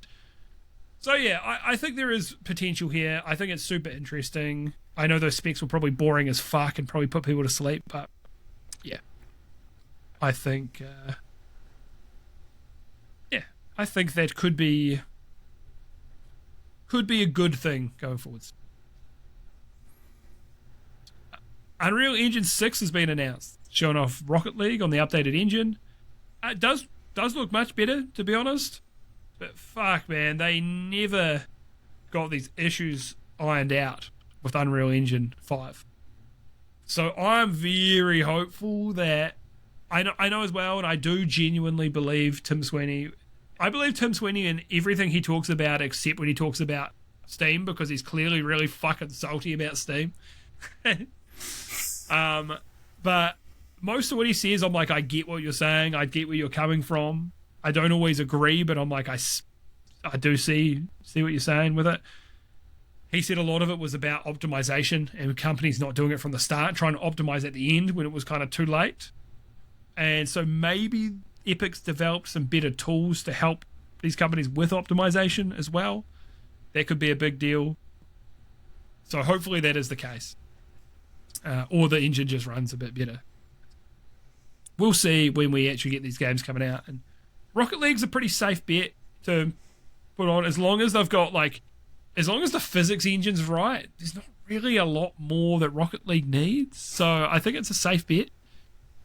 Yeah, we'll see what else they do, because obviously they'll bring Fortnite to it. We're not going to get a new Unreal Engine because they don't Unreal Tournament, because they don't give a fuck about that anymore. It's a shame. Gears of War was originally an Unreal show off the Unreal Engine game back in the day, which was cool. Really? If you like the colours brown and grey. Yep. I love Gears of War, but it's a very brown and grey game. Yeah, because that was Epic Games, and then I think Microsoft owned the rights, and then they spun off the team that was making it to become the Coalition. But I believe it's still a lot of the same devs. Yeah, because Cliffy B was also Jazz Jackrabbit before he was Gears of War. Damn! I remember playing Jazz Jackrabbit 1 and 2 as a youngin'. Yeah, I only played 2, then I saw 1, I was like, what the fuck is this? They're very different games. Well, yeah, because the sprites in Jazz Jackrabbit 2 were like this big, whereas in 1 they were like Jazz. Oh. Jazz Jackrabbit 2 as well. It's like when Jazz Jackrabbit, but edgy. It's kind of Jack and Daxter 1 to Jack and Daxter 2. Also, but way before. The other character you can play as would not fly these days. His cousin, who looked a little bit twitchy, his name was Spaz Jackrabbit. Yeah, different times. Different times. You know, earlier when I was flexing, being like, hey man, I'm real good at pairing these things up together. Look, I missed one. So Take-Two has confirmed plans to release 6 remakes and remasters by the end of financial year 2029. So the rumors are GTA, Red Dead Redemption 2, and Max Payne 3 currently. GTA 4, I believe it was. So yeah, we'll see. We'll see how they go. Grove Street Games did the San Andreas remaster, and it was fucking god awful apparently. Like, it was buggy, and people think they just upscaled everything with AI, and it looked and ran like shit. And then I believe they gave it to another team, and then they sorted it out. But yeah, that was pretty poor. So hopefully better than those, better than that remaster at least. No love for Bully? We'll see. It was controversial. You know, what do we have a Canis Canem edit? You're like, what does that mean, bro? But Bully's actually a great name, to be honest. Yeah. But yes, you can see why parents didn't want people playing, or didn't want kids playing it, you know? Doesn't help that the main character looks a bit like a skinhead. Does look like a school bully, though. It does. Yeah. True. So, Ubisoft has announced a record 1.3 billion euro operating loss for fiscal year ending March 2026. So, the restructure is making a lot of sense, right? Where we've talked about this restructure before, with having their different studios and different arms of the company, and it's going to be sink or swim, it seems, with these. You're the studio that does this, you're the one that does this, and so on. And as much as layoffs suck, when they had like 20-odd thousand fucking people, kind of needed to do that, really, because they're hemorrhaging. When you think about losing 1.3 billion euros, that's more than we would see in fucking, I don't know how many fucking lifetimes, you know? Like, that's absurd money to lose. Imagine losing more money than I'd make in fucking 20 lifetimes, you know? Billion. That's fucking crazy. Billion with a B. Billion. Billions and billions. They say Billions. Millions and billions. Damn. Yeah, so it's either you cut costs or you dissolve the entire company, right? That's kind of what you're dealing with here. So I do hope this restructure is going to work for them, and hopefully this Assassin's Creed Black Flag Resynced is going to make them some money, because it is the most popular Assassin's Creed game. Still a dumb name, though. I was thinking about it. It's a dumb name. It's a dumb name. It's still not the worst one, but it is dumb. I mean, yeah, it'll be easier to differentiate it on, like, Steam, but still. Assassin's Creed Recreated. Oh, God. Assassin's Creed, I'm 6 feet from the edge and I'm thinking. Oh, fuck.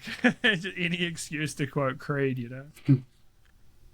Yeah. They've also said it looks like at least one of the 2D Mega Man game, not Mega Man, fucking Rayman. The other man, Ray Charles Man, is going to come out, and they nerfed the boobs on one of the fairies, and people were big mad about it. Probably all of the fairies.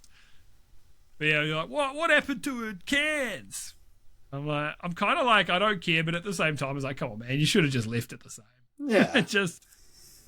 You've already done it before. Just do it again. Who cares? I don't think that putting the boobs on those characters, or the fairy or princess or whatever, I don't think the character having boobs would have stopped people from buying the game, but removing the boobs might stop people, because there's, you know, the people that get upset about everything. So I don't know, man. Those games are great, though, those 2D Raymans. I'm a big fan of them. A Ray fan. Big Ray fan, they call me. So, Dragon Quest 12 has been officially re-revealed with. Do you remember the sub name, Stephen? So the original one, it was called Flames of Fate, and this one is called like Beyond Dreams. That's it. Nailed it. Look at him. This man remembers things. So they essentially said that the game got started from scratch, and they've redeveloped from the ground up. The last Dragon Quest 12 they were working on, they were like, we're making a real dark game. This isn't your granddad's Dragon Quest. We're doing dark and edgy Dragon Quest. And then it sounds like they were like, this shit ain't working. Let's go back to standard kind of Dragon Quest. And it looks really good. People were saying, though, that the main character looks like he might have a little bit of fetal alcohol syndrome. He does look a little funny, his eyes and so on, but then people are like, oh, but it could just be that he's tired because it's this Beyond Dreams thing. He does look like a sleepy boy. Yeah. Yeah, so Stephen, go off, King. Tell me a little about it. Dude, so about this. Watching, we didn't see any combat, but we got to see like the main character roaming around on the world. Does a little jump off a little cliff, vibrant colors, what you would expect from a Dragon Quest game, and I was like, cool. This is the sleepy man protagonist, but then they show like this person in this armor, and it's like some lizard looking guy, and I was like, okay, we're gonna have I can't remember the name for two protagonists, like duotagonists or something. Dual protag. Anyway, so I was like, because they had an emphasis on the lizard looking person, and I was just like, okay. And I respect the fact. At first, I was like, oh, come on, because for years, the director was just like, hey, just letting you know, it's not cancelled. I can't give you any more. I can't give any information out. Soz. And then he'll come back with like 6-8 months later. He'd be like, hey, just a little update. There's no update other than it's being worked on. Don't worry about it. It's not being cancelled. As much as I hate a non-update update, a lot of people thought that it was cancelled, so I understand why they're like, they're still in development. So, yeah. A lot of people have been talking about it as like, man, the Square Enix pipeline for them getting games out is really fucking not good, though. They keep having to restart games from scratch, and they just don't know, like... as hearing someone say, it's like... To be fair, it was probably Colin Moriarty on Sacred Symbols. He was saying about it's like Dragon Quest is a slam dunk because Final Fantasy is always changing. Dragon Quest is the same thing over and over again, and that's what people want. Don't change it too much. Don't break the mold. Do new stories and so on. But you want all the familiar fucking enemy types and all of that. You want the turn-based combat. You want the spells and stuff, but with a completely different story and upgraded visuals and that. People don't want them to do the Final Fantasy thing with Dragon Quest. And he's like, I don't know how they keep fucking up and then having to restart it when it should be the easiest thing that they do. And I agree, though. Like, Dragon Quest, the reason, it's like this whole thing I find so interesting about Japanese culture, that Final Fantasy is more popular in the West than it is in Japan now. And Dragon Quest is way more popular in Japan than Final Fantasy is. It used to be closer. I think Final Fantasy was still more popular, but the fact that Dragon Quest has stayed so consistent, the Japanese love that. They love familiarity. They want to boot up Dragon Quest, and it's like you're catching up with an old friend. So it feels like it should be a slam dunk, but Square Enix keep going, we're going to take this in a different direction. That ain't working. All right, let's start over. They do Final Fantasy 15 as well, and all sorts. Oh, like what they did with So when they put a lot of, I'll get back to the Dragon Quest point, but when they put in a lot of stock for Final Fantasy 13, they're like, oh, we're going to do Final Fantasy Versus 13 with Not Noctis, and that was going to be like the action RPG game that ties into the whole Final Fantasy 13 universe. And then they just, no updates from it, nothing.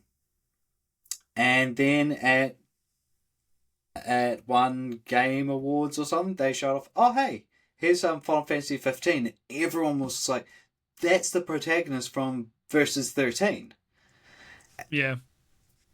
Most of Versus 13 got put into 15. Some got put into Kingdom Hearts, it sounds like. Actually, the Kingdom Hearts 4 has some Versus 13 DNA, it sounds like. And there was one other, I feel like. But yeah, there's still that DNA of these games kicking around in these other Final Fantasy games now, which is interesting. Because what I didn't like about 13 is the whole fucking game. Yeah. No, but they they were so self-assured that there's like, this is going to be a hit. People are going to love this. They had Final Fantasy 13. Apparently 13.2 was meant to be sort of like oh shit, sorry, you didn't like 13 that much, let's correct course. And then they had Lightning Returns. And I think that there was that PSP game that they ported to PS4. And Dissidia? Nah, I think it was called like Final Fantasy like Type 0 or something. Main character used like cards.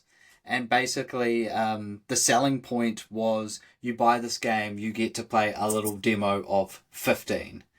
And I'm pretty sure that game was also meant to tie into 13 as well. And they're like, oh, they don't like the idea of the Final Fantasy 13 universe as we do. Shit. Did you ever play Type 0? I saw Hamish play it. Oh, how did I know? Our dear friend Hamish would have played Final Fantasy. It's interesting because it was a game that I didn't hear anyone really talk about, when it came out. It just didn't. It used to be such an event when a Final Fantasy game came out, and Type 0 came out and it went. That was it. Like Crisis Core, that was my dude as well. My finger was on the pulse on PSP back in the day. Crisis Core, I fucking adore that game. I didn't even look in the direction of Type 0. I don't know why. I'm happy with just playing another. I'm just happy that the Dragon Quest 12 is coming out. I have one demand though. Be it a little footnote, a little note at the start, be it something quest related or a big thing in the end credits. All I ask is please just put in in loving memory of Akira Toriyama. Yeah. Yeah, man. It's crazy as well. Like that his designs are so fucking iconic. It's funny that even though I've never really been I've never actually played a Dragon Quest game, to be honest. I was very close. I had Dragon Quest 11 installed, and then it left Game Pass, and I'm like, fuck. But the slime, some people might say the slime is a lazy design character. It is one of the most iconic characters in gaming. Yeah. The slime is awesome. Just a blue little guy with a big face on him. Doing so much with so little. Yeah. Yeah, dude, the Dragon Quest enemies, the designs of the enemies are so fucking good. Like, they are so iconic, and it's so Akira Toriyama. Like, the way he does dinosaurs and dragons and stuff. Yeah. I love that shit, man. It's so fucking good. His designs are just excellent, man. I'm looking at a bunch of them now. They're so fucking cool. I remember seeing a thing that was like, oh, here Dragon Quest ripped off Pokemon. Look at all these designs. It's like, a lot of these predate Pokemon. People are like, oh, what? But yeah, just because I don't know if he did some illustrations for it. Surely he did some, but he lined up doing some work before he died. But yeah, just a nice send off for him. Pretty sure it's just like he loved playing Dragon Quest so much, like the original one, that his wife was complaining. He's like, he's not doing any work. He's just playing Dragon Quest. It's just funny because this man was such a workaholic as well. And like, this is the one thing that could get him away from fucking work. Yeah, apparently you could never get him out of his fucking like work studio. Do well and show appreciation to the Dragon Man. That's all I ask, Square Enix. Yeah. I'm looking forward to seeing more of it anyway. One of these days, a Dragon Quest game will take my Dragon Quest virginity, but who knows? Who knows what that game will be? 11 S is $30. Is it? Nah, it's $60. I missed it. Oh fuck! Damn. Yeah, but that is a game I think I would like to give a go. That would be a really good first Dragon Quest game. Yeah, you know, a while back we were talking about Final Fantasy, and me, you, and our boy Hamish, who we referenced earlier.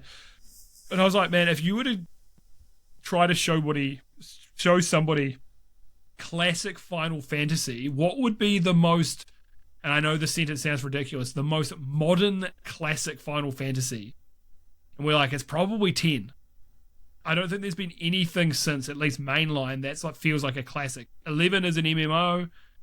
12 is like a weird turn-based but kind of not movement thing, which I never liked that combat. 13, I thought the combat was shit, and it's not, you're not choosing specific attacks as such, you were choosing specific party switches. What do they call them? Paradigm shifts. Yeah, it's like paradigm shifts. It's like, oh, your character's in Ravager mode or whatever they called it, and that. And I just didn't like that combat at all. And the bosses are damage sponges until you can get them into stun. Yeah, I just didn't enjoy that. 14 is another MMO, but apparently story-wise very, very good. Has legs. 15 is an action game. 16 is an action game. With light RPG elements. 10 is kind of the last, and I know technically some aren't all turn-based, but that's the last turn-based RPG, Final Fantasy. Very, very traditional in a lot of ways, but still had evolved the formula. Also, anything back from there is also fine, I think. Well, probably from 4 onwards.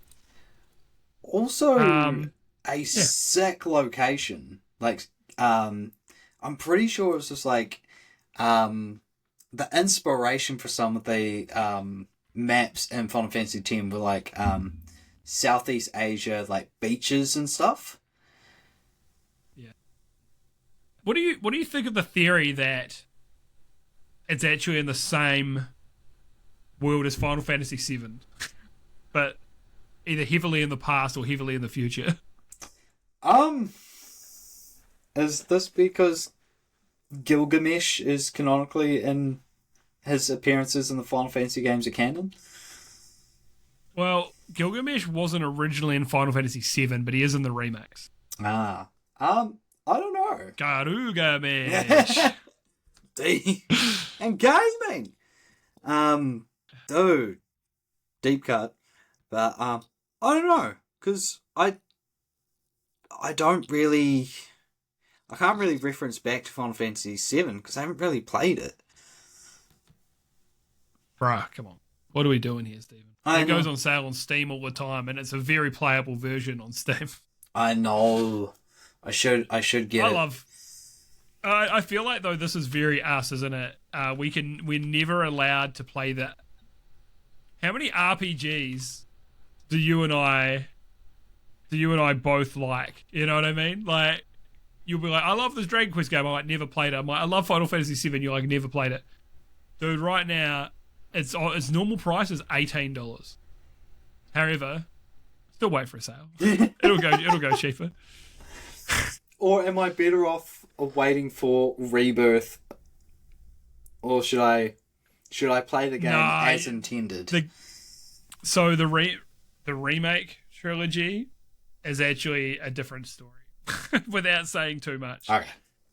You're up to a certain point in the game where it's the same, and then it is not. It ends up being very different, and like people are like, it's a meta meaning of remake because they've completely remade it. There's ultimately two timelines going on. There's some Nomura bullshit in there. Still, without giving away too much, I've probably said this before, but the end of the game, I'm doing some dumb fucking bullshit Nomura boss fight. I was like, this is some fucking Kingdom Hearts shit. This, as someone as previously was a Kingdom Hearts enjoyer, I was like, this sucks. And then you get to the final boss fight. I was like, oh, this shit fucking rules. That's in remake specifically. Not Rebirth. I still enjoyed Rebirth, but it was just too fucking long and too much fucking. It just needed to get out of its own way. Still a good game, and I think still the best action combat of any game. Straight up, it's so fucking good. It's unreal, that combat. People are like, Final Fantasy 16 combat was the best. I'm like, bro, you're fucking living in a dream world, my friend. This shit is fucking peak. I tell you, that's Devil May Cry light combat. It's not that sick. Yeah, it's good. But I got bored of it after a while. I never got sick of that Final Fantasy 7 combat, man. But yes, you played the original. It was really good. I played it not long ago, and I did everything in like 40 hours, which for that kind of scale of RPG is not that long. That's still a lot of time, though. I just got to bear in mind that when I do get around to playing it, Vincent is a missable character. Yeah, I would say just follow a guide of missables. Yeah. Like missable materia and stuff as well. Dude, I followed this guide for... So, you got to get this gold chocobo, right? To get... I'm thinking. The best materia without saying too much. Right? Because it's worth just doing that.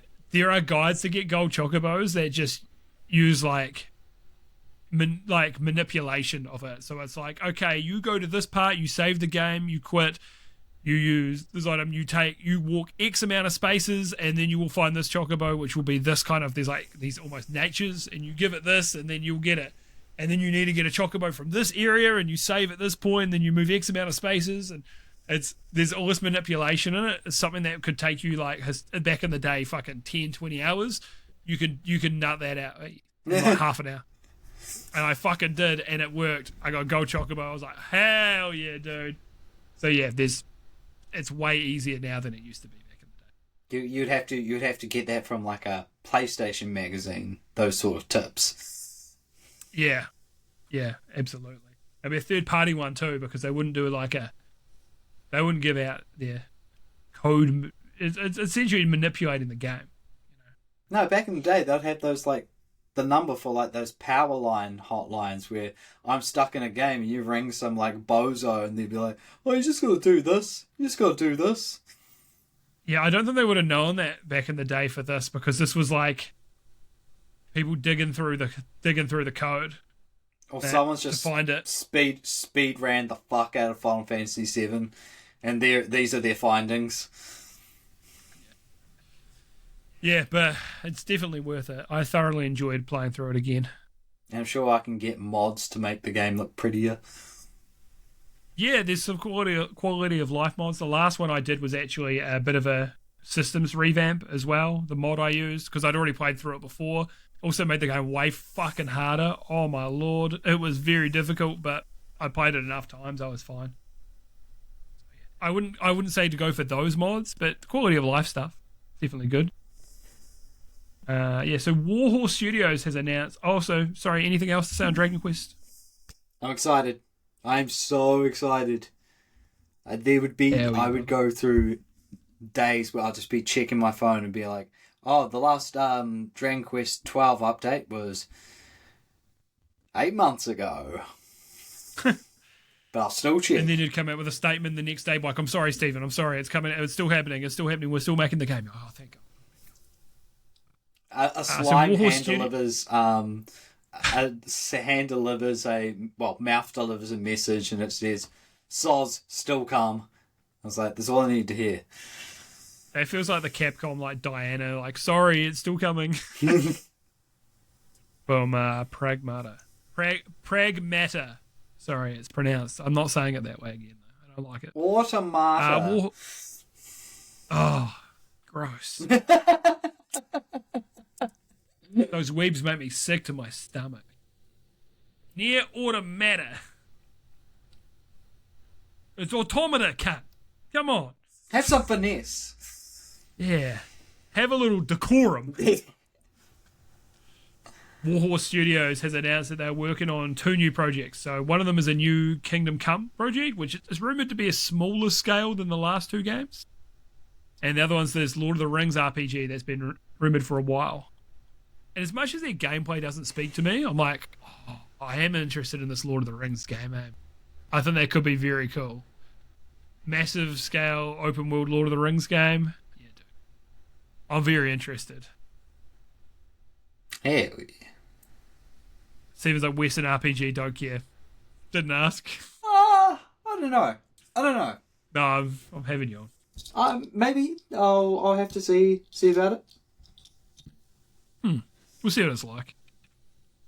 The Krafton has reportedly agreed to pay up to $250 million to the team behind Subnautica 2 after the game's successful early access launch.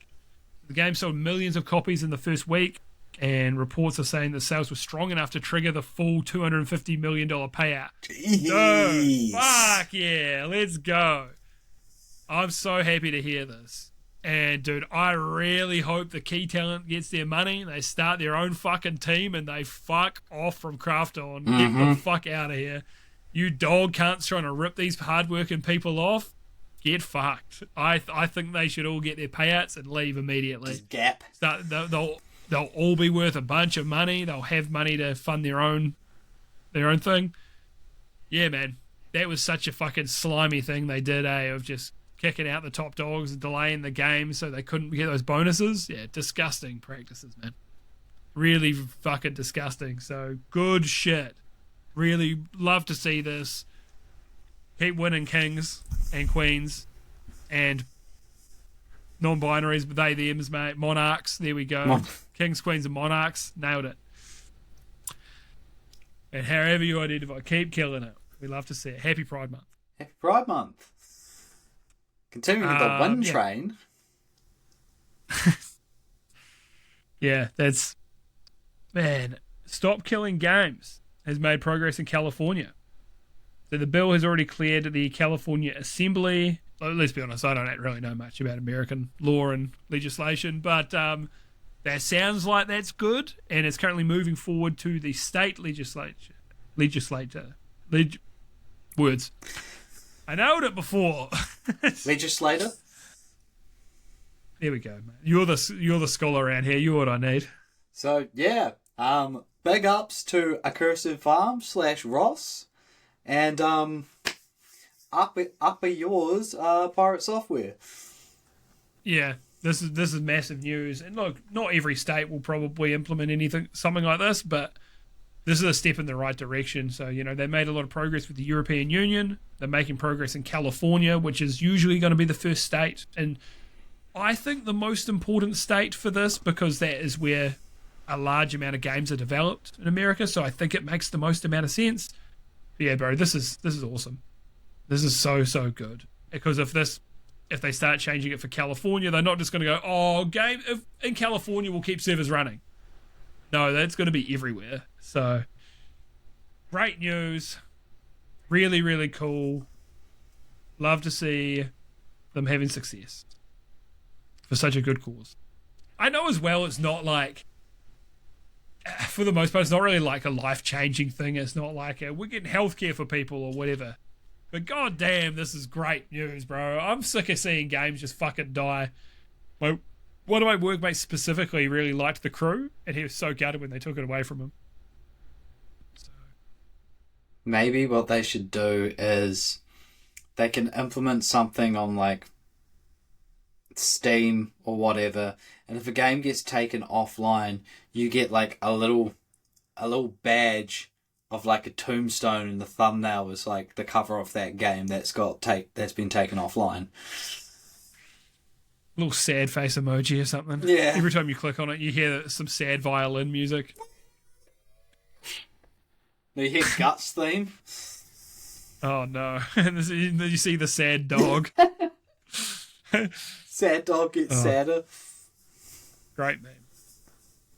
That's pretty much it for the news. Like I said, we got some showcases that are happening very soon. So next week we will be back with a side quest to cover all that. We will be so bombarded and maxed out about watching these showcases that come our next canon episode. We're going to become like a social commentary / political podcast. That's a joke. Look, I feel like I've said a couple of political things already today, mate. But the thing is, you'll never guess my politics, man. I play both sides, so I come out on top. It's always sunny. I think yes, I'm always playing both sides, so I always come out on top. Oh, really, mate? I go where my heart is. Could be anywhere given the day. So what we've been playing? I've been playing Pugmother. Pug Mother. Pug Mother. It sounds like a very large white woman, I'm going to be honest. That sounds like a slur exclusively for just mums. Oh, no, you've got a kid, you hear some kid heavy breathing and you're like, oh yeah, mate, she's a pug mother. Yeah. I love pugs, but I'd never own one because they're fucked. I'm sorry, but they're just no good. Their existence is just cruel. Abomination of God. No, I actually do love them. But yeah, it's too cruel to just buy a dog that is born with health issues, because they've been bred through incest to be just fucked up. Poor little guys. But pugs have got such big personalities. They're such sassy little dogs. I love them. I've never met two pugs that acted similar. You know what I mean? They're always such characters. I love golden retrievers, but if you go and meet fucking 10 golden retrievers, most of their traits are going to be pretty similar. There'll be slight differences, but they'll be real similar. Pugs, bro. Two pugs, they'll be completely different characters, eh? It's so good. So yes, Pragmata is finished. I've done it. I went back to it. I told you it would happen. So there's a final boss, and then there's a sequence after that. I'm gonna try not to spoil things too much. There's gonna be some slight story spoilers, so skip forwards a few minutes if you don't want to hear them. But yeah, so the final boss I thought was quite tough. I was like, fuck, man, this guy's kicking my ass in moments, and then I got through it. I also believe the game is easier. It's a game that's optimized better for controller, and I was playing keyboard and mouse, so I kind of did it to myself. But yeah, I really enjoyed the last boss, and the sequence after was a bit of fun. Story was really heartwarming in parts, and man, there's a bit of sadness in there. It's not all Happy Dad Simulator. There is a slight alternate ending that adds a little bit more that, without saying too much. So I didn't get that because there were extra things you'd have to do, and I was just like, I played the game. It was good. I like that the story ultimately is about adoption. It's not just about being a dad, it's about being an adopted father, ultimately, right? And earlier in the game, this was something, last time I talked about this, I derailed myself because I'm a fucking idiot and I do that all the time. I get my sidetrack myself. There's a moment in it, because my dad was adopted, right? And my dad said to me once, I was a kid, so I said something very ignorant. And I was like, don't you want to know who your real parents are? And I was like, now I'm like, oh, fuck. My dad wasn't mad at all or anything. He's like, no, they took me in and raised me and cared for me. And as far as I'm concerned, they are my real parents, He never wanted to meet his birth parents because he's like, what do I have to, what do they really have to do with me? It was like his adopted parents were his parents. That's That's all he cared about. And I'm like, man, that's really beautiful. And then there's a moment in the game where Diana asks you about it. It's like, oh, so your family is people that you share half your genetic material with. And he's like, no, it's not necessarily. It's much more than that. And talks about how he was adopted and stuff. And I was like, man, this is getting me real in the feels because of that link with my dad. I was like, oh, man. And then Hugh kind of becomes her adopted father. It's not about actually being a parent. It's about adopting someone. Well, it's still being a parent. But yeah, slightly different. It's not like the usual father-daughter thing. And The Last of Us is also an adoptive parent, but he kind of takes on more of this is his daughter. This is kind of replace his daughter who's passed away and sees her as, So that's a little different. It's similar but different, but this is, more about a story about adoption, ultimately, at its core. And I think that's really beautiful. The game is very good, but it's very, like, Xbox 360 era game, so that's what you should expect. Controls are tight. The shooting feels good. It's not like the most amazing third-person shooter you've ever played by the shooting, but it's very good. The platforming feels good. They give you heaps of tools to work with, guns and different gadgets and so on as well, especially by the end. And heaps of little upgrades as well, whether you're upgrading there's ones that it's like, oh, deal 10% more damage up close or deal 10% damage at range. In general, just deal more damage, deal more hacking damage, more health, things like that. The story takes on a role of there's a thing called dead filament. So because they're on the moon mining this lunar filament, and then dead filament, if it gets on something, it will eat away at it, whether it's another robot or a person or whatever, until they are nothing. So you've got to try to stop the dead filament from getting to Earth, ultimately, is what the story kind of becomes. And who is behind that, you'll find out if you play it. But yeah, and like I say, I'm definitely more of a unique case, and dad being adopted and so on, so I view the story probably differently than some. But yeah, it was very... Those moments were very powerful for me, and I'm really glad I played it. I don't think it's I don't think it's a true Game of the Year contender. I do think it is very good. Like for my money right now, of course, not including games that haven't come out, because it's probably going to be GTA 5. While I don't think it'll be Mugenics, Mugenics is still my Game of the Year for sure. I think it's Resident Evil 9's probably the front runner. Like, have you got any thoughts? What you think might be the potential front runner for Game of the Year so far? I think. Did you say Forza Horizon? I would say yeah, Forza, but I think that the safest bet, because like the hype and everything, GTA 6. Yeah, but what about from the games that are released so far? Games that have released so far. Yeah, who do you think would be the front runner? Forza 6, because when you showed me how, like from 5 and 4, they were hitting like 96s, 97s. That's a consistent score to keep on getting. Yeah, I think it's a 92 overall on Metacritic last I checked. But yeah, 90s. But still, it's really, really good. It seems like an exceptional game.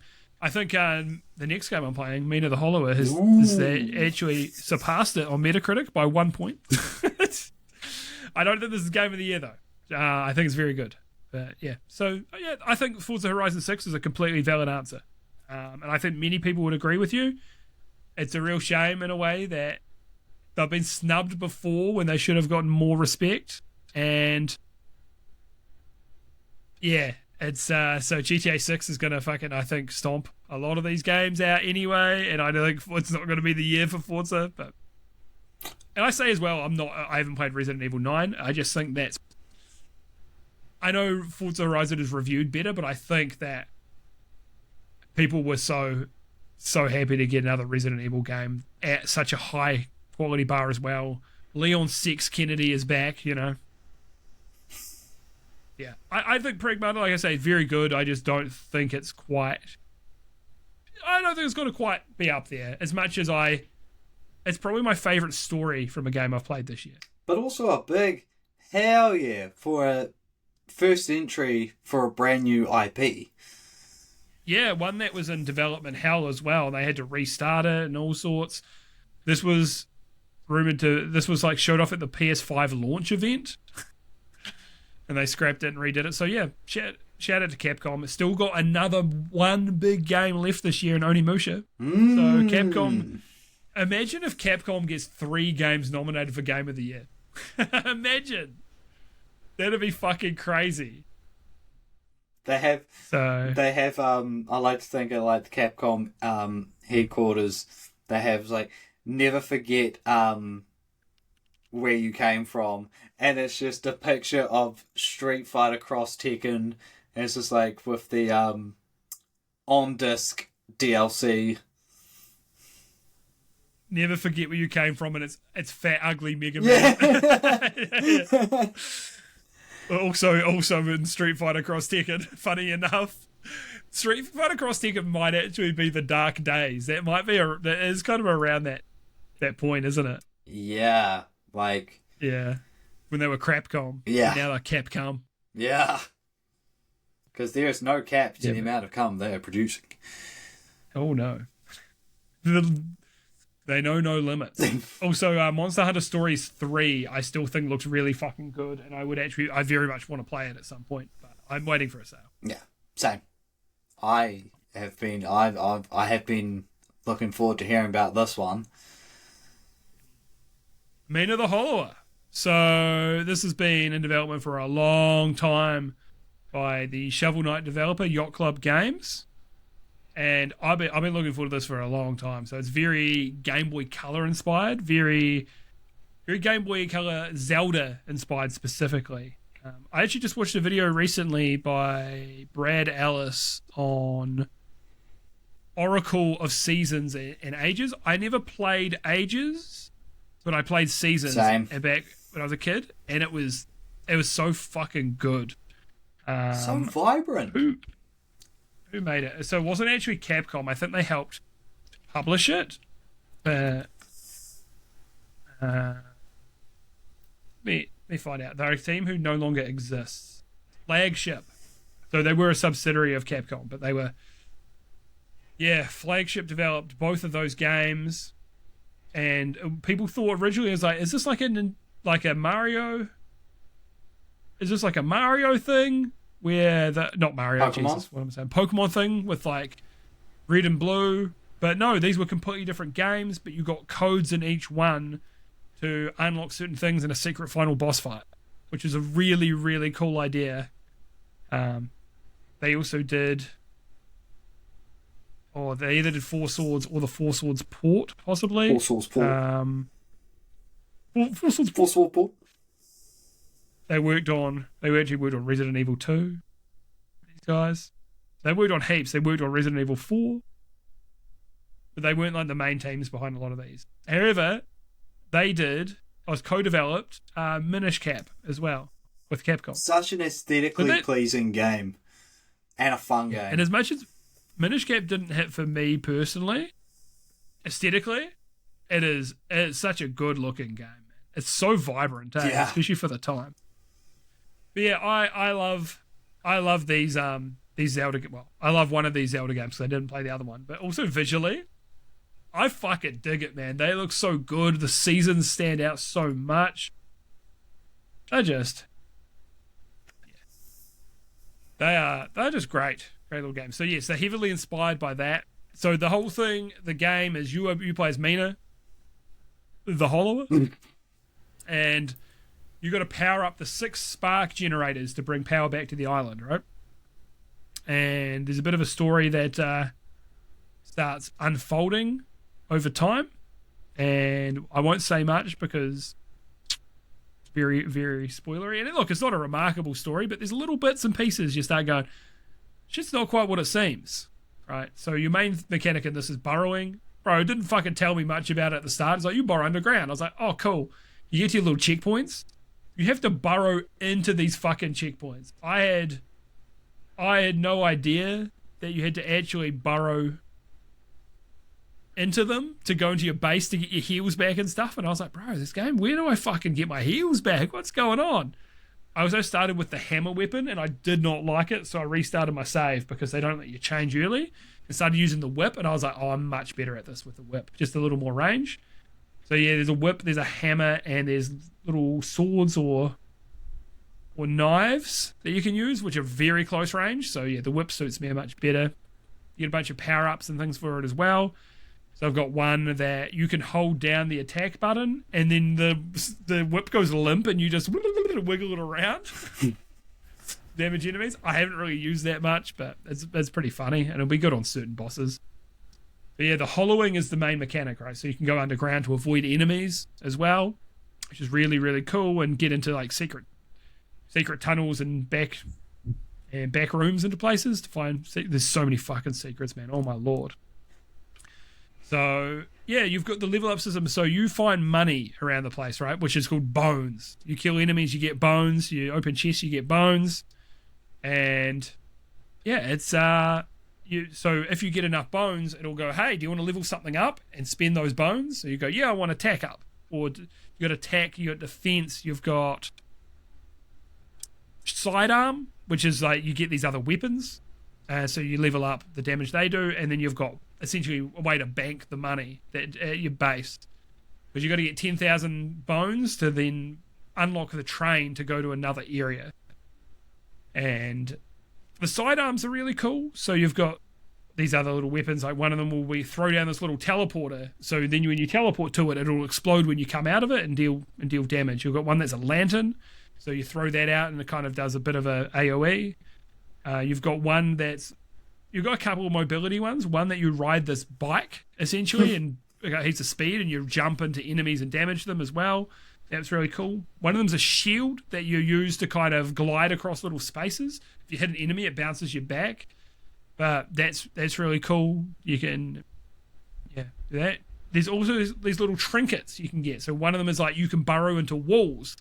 So there was a gap I was trying to figure out how to cross in the first area in the game, pretty much. Well, the big hub kind of town you get to.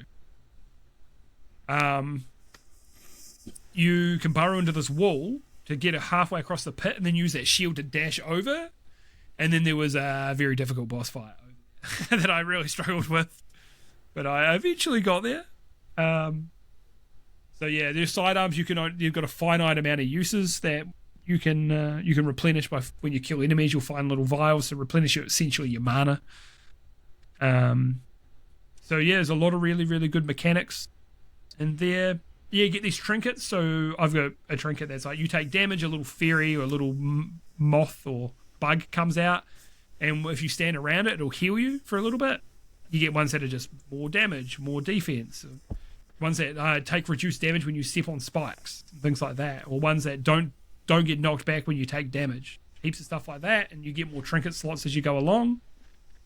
So that's really cool. There's this really interesting part of the game in the swamp area where there's a guy who's got this shop, and you can go around the back, and he's got this ladder where he's got to climb up to pick things off the shelf.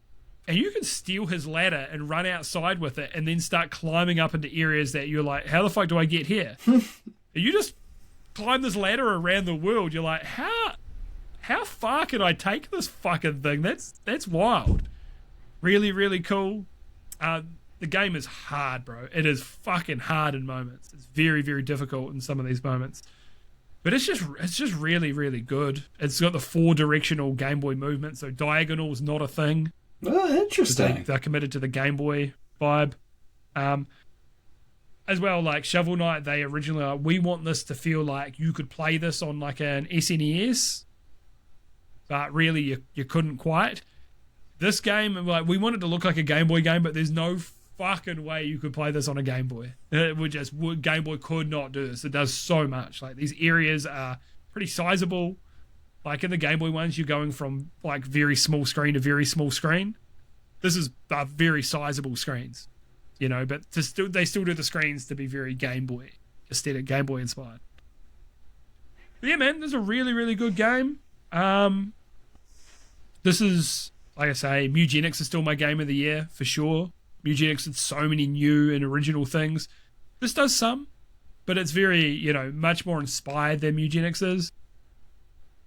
It's excellent though. It's really fucking good. The rumor is still that Yacht Club have a 3D Shovel Knight in the works, so I'll be interested to see if they do that. And I think they need to do something else, because I think that this isn't gonna have mass appeal because it's a Game Boy game. When did the first Game Boy launch? Like 40 years ago.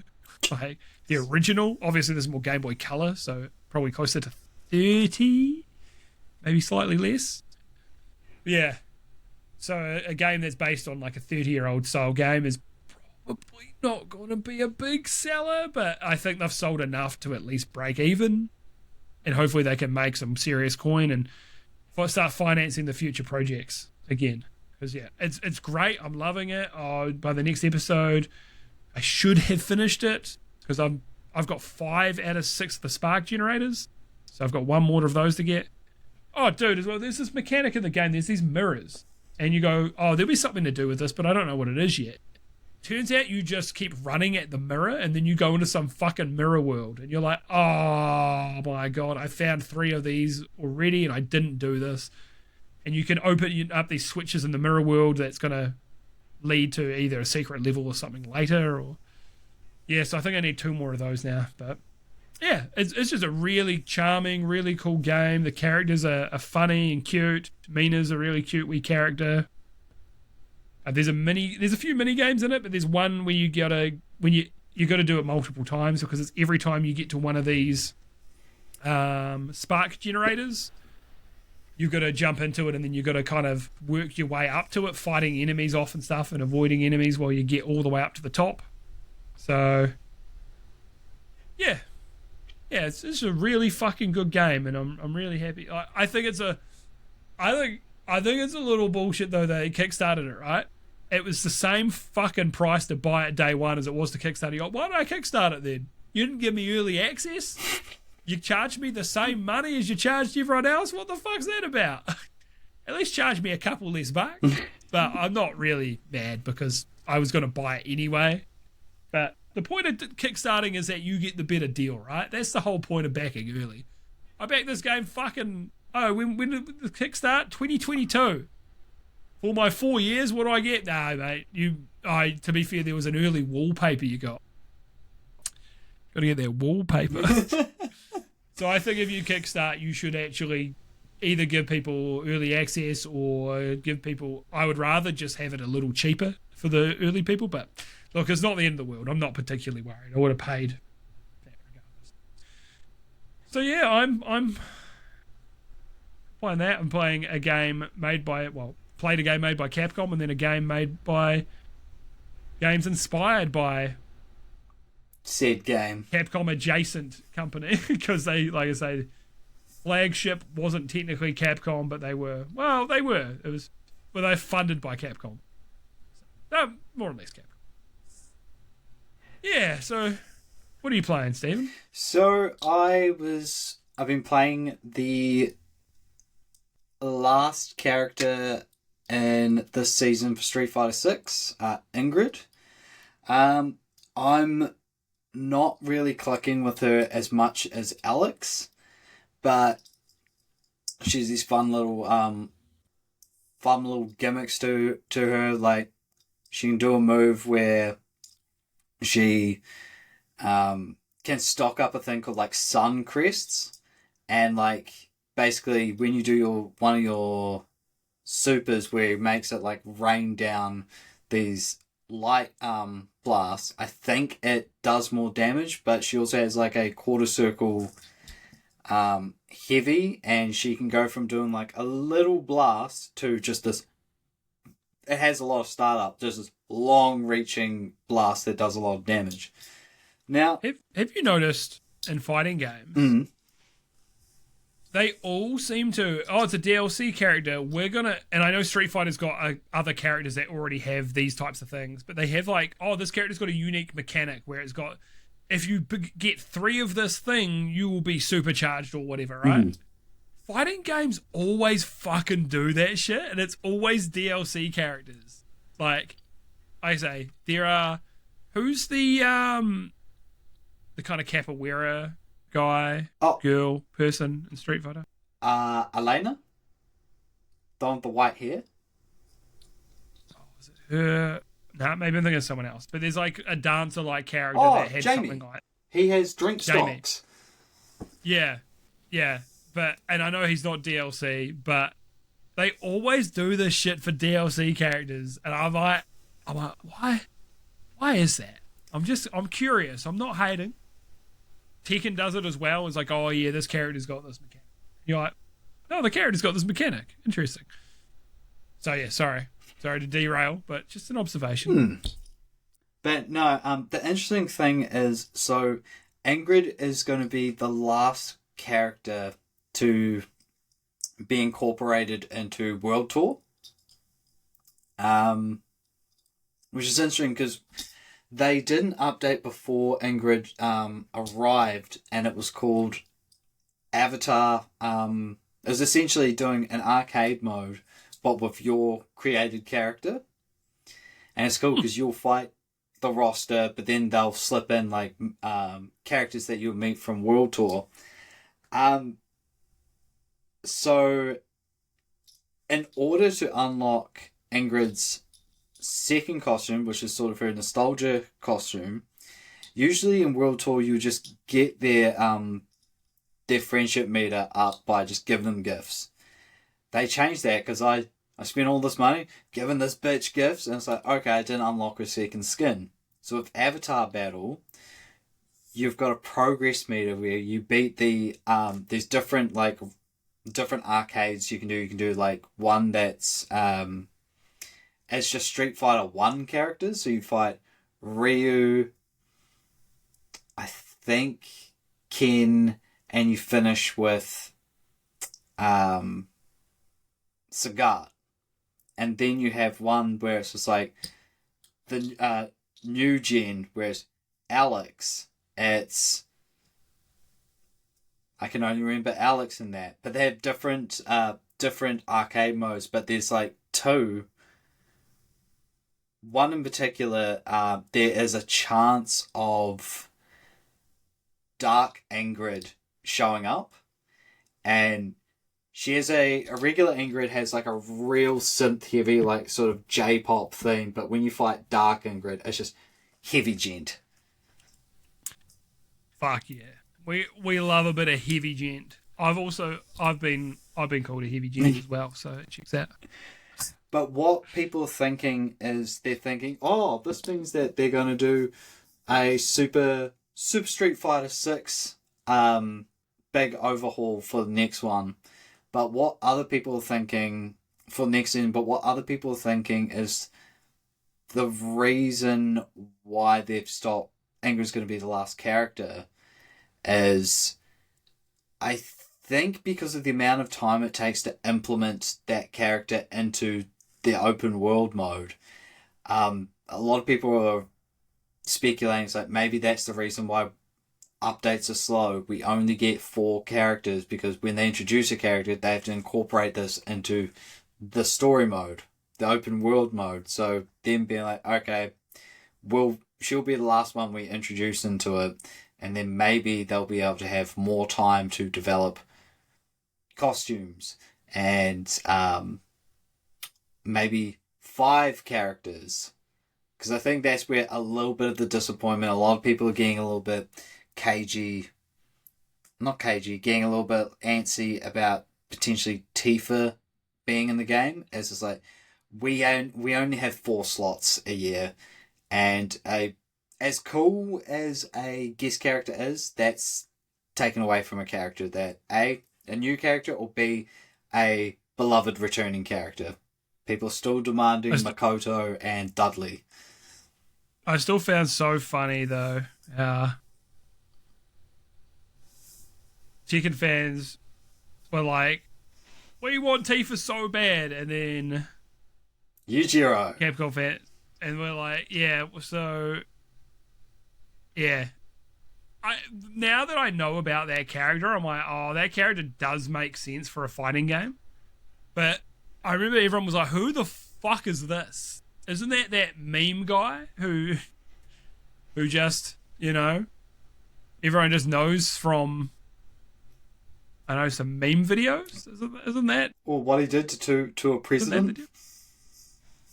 Well, yeah, I've seen that since, and it's like, isn't that the guy who had his way with Donald Trump and Elon Musk? He did it to both. In the manga. Well, the thing is, that's not the first time he's done that to someone. It's just like he views himself as the only alpha male. It's like he views anybody weaker than him as not a man. So it's not gay. Hey, whatever helps you cope, champ. The character does seem like, because our friend Hamish explained it to me, it's like his whole thing is like he is just wanting to fight stronger and stronger opponents. He wants to be like the strongest person in the world. Like his whole thing, right? He wants to fight everyone. And as much as I was like, who the fuck is that guy? I was like, oh, that makes a lot of sense for that character to be in a fighting game. There's one scene I saw of Yujiro. I don't know if it was from Bucky the Grappler or. So I think there's 3 Bucky series. There's the OG Bucky the Grappler, Bucky, which was the Netflix reboot, and it involved a lot of janky 3D parts in it. And then the latest one was called Bucky Hanma. But no, it's this scene where someone tries picking a fight with Yujiro, and he's like, alright. And what Yujiro does is he just lies on the floor, and he's just like, alright, come at me. And the guy's like, no, I'm good, thank you. Some guy starts getting on the ground and fucking jiu-jitsu half guard, and you go, nah, I'm good, bro. Basically, yeah. Nah, I'm fine. I'm fine. And it's funny because you earlier on you mentioned it's like playing games it's like meeting up with an old friend. It was on sale, and I was just like, actually, you know what? And I also saw my mate playing it on Discord. It's like, actually, you know what? Fuck it. I'm going to buy Dragon Quest XI.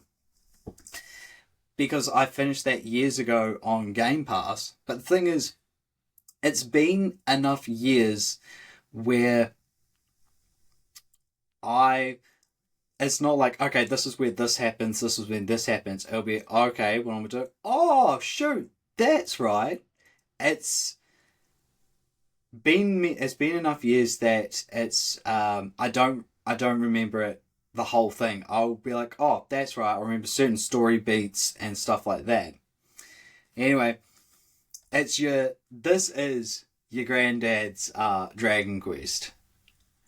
And I was like, one thing that I loved about this game so much is you go into people's houses, you see these red books, you open them, there's a chance it's just going to be some boring yarn, or it's going to be some lore building, or better yet, you're going to get recipes for armors and weapons. And I love another recipe. Yeah, I love getting the recipes because you get the little mini forge, and it's like, say you've got a bit of armor, it'll have bit of armor here and 4 bars, 2 bars on each side, and you have to hit the parts, but you can use to get over to the certain line. There's a little red dot, a little orange diamond, which is the sweet spot. You hit that. If you manage to get all 4, you get a perfect bit of kit. But do most people find Dragon Quest games cozy games, or is this because I'm starting to see it for you. This is a cozy game for you. I don't know, maybe it is. It just ticks the boxes for me. The armor crafting in it is just so good. And the horse racing. The horse racing is pretty fun. You can drift on the horse, it's awesome. Gas, gas, gas. But so what I did in my first playthrough is I was like, oh, I'm going to get my main character to dual wield swords. But this time I was like, no, I want to fit the aesthetic of a hero. So I've got him Sword and Boarding. Hell yeah. Dude, it's such a good game, especially where you meet these little blue things called tockles, and they'll be like, I'm gonna give you this is such good wordplay. So they'll give you a phrase. They're called passwords, but it's spelled PAST words. So password is like, what is that? You get sucked into this toggle world where it's top down 16-bit, and you go into this place where the toggle king resides, and shit you not, this place is called the Echo Chamber. And with those passwords, you can activate these books, and you get to play bits and pieces of the older Dragon Quest games. Oh, dude, I've seen this when you look up the game. It's showing you old school Dragon Quest, and you go, "What the fuck?" Yeah. Yeah. Okay, cool. That makes sense now. Dude, for someone who's like, hey, that looks like Dragon Ball Z, but not Dragon Ball Z, and you like a good traditional JRPG, this is a great one. And they also have... I turned it off my first playthrough because the camera angle, the default camera angle is you have there's a big circle, you can see everyone in the circle. You can move your character around, like control them, but it does nothing. Like, you can't avoid attack. It's just something that's cool. Or you can switch it to the tried and true 4 dudes in a line. I'm a 4 dudes in a line guy. I can't lie, man. I am. Yeah, bro. Fucking line them up, baby. Yep. Let's do it. But yeah, dude, it's giving me good cozy vibes, and it's getting me prepped for whenever they have a release date for 12. Hell yeah, man. Yeah, I'm looking forward to seeing what they do with 12. I know you said it's like they haven't shown combat. It's like, come on, bro. Come on, we're going into a menu, surely. And that's how I think it should be with Dragon Quest. I think keep Dragon Quest as Dragon Quest, you know? That's how I feel. Make a Dragon Quest the same shit it's always been again. Yeah.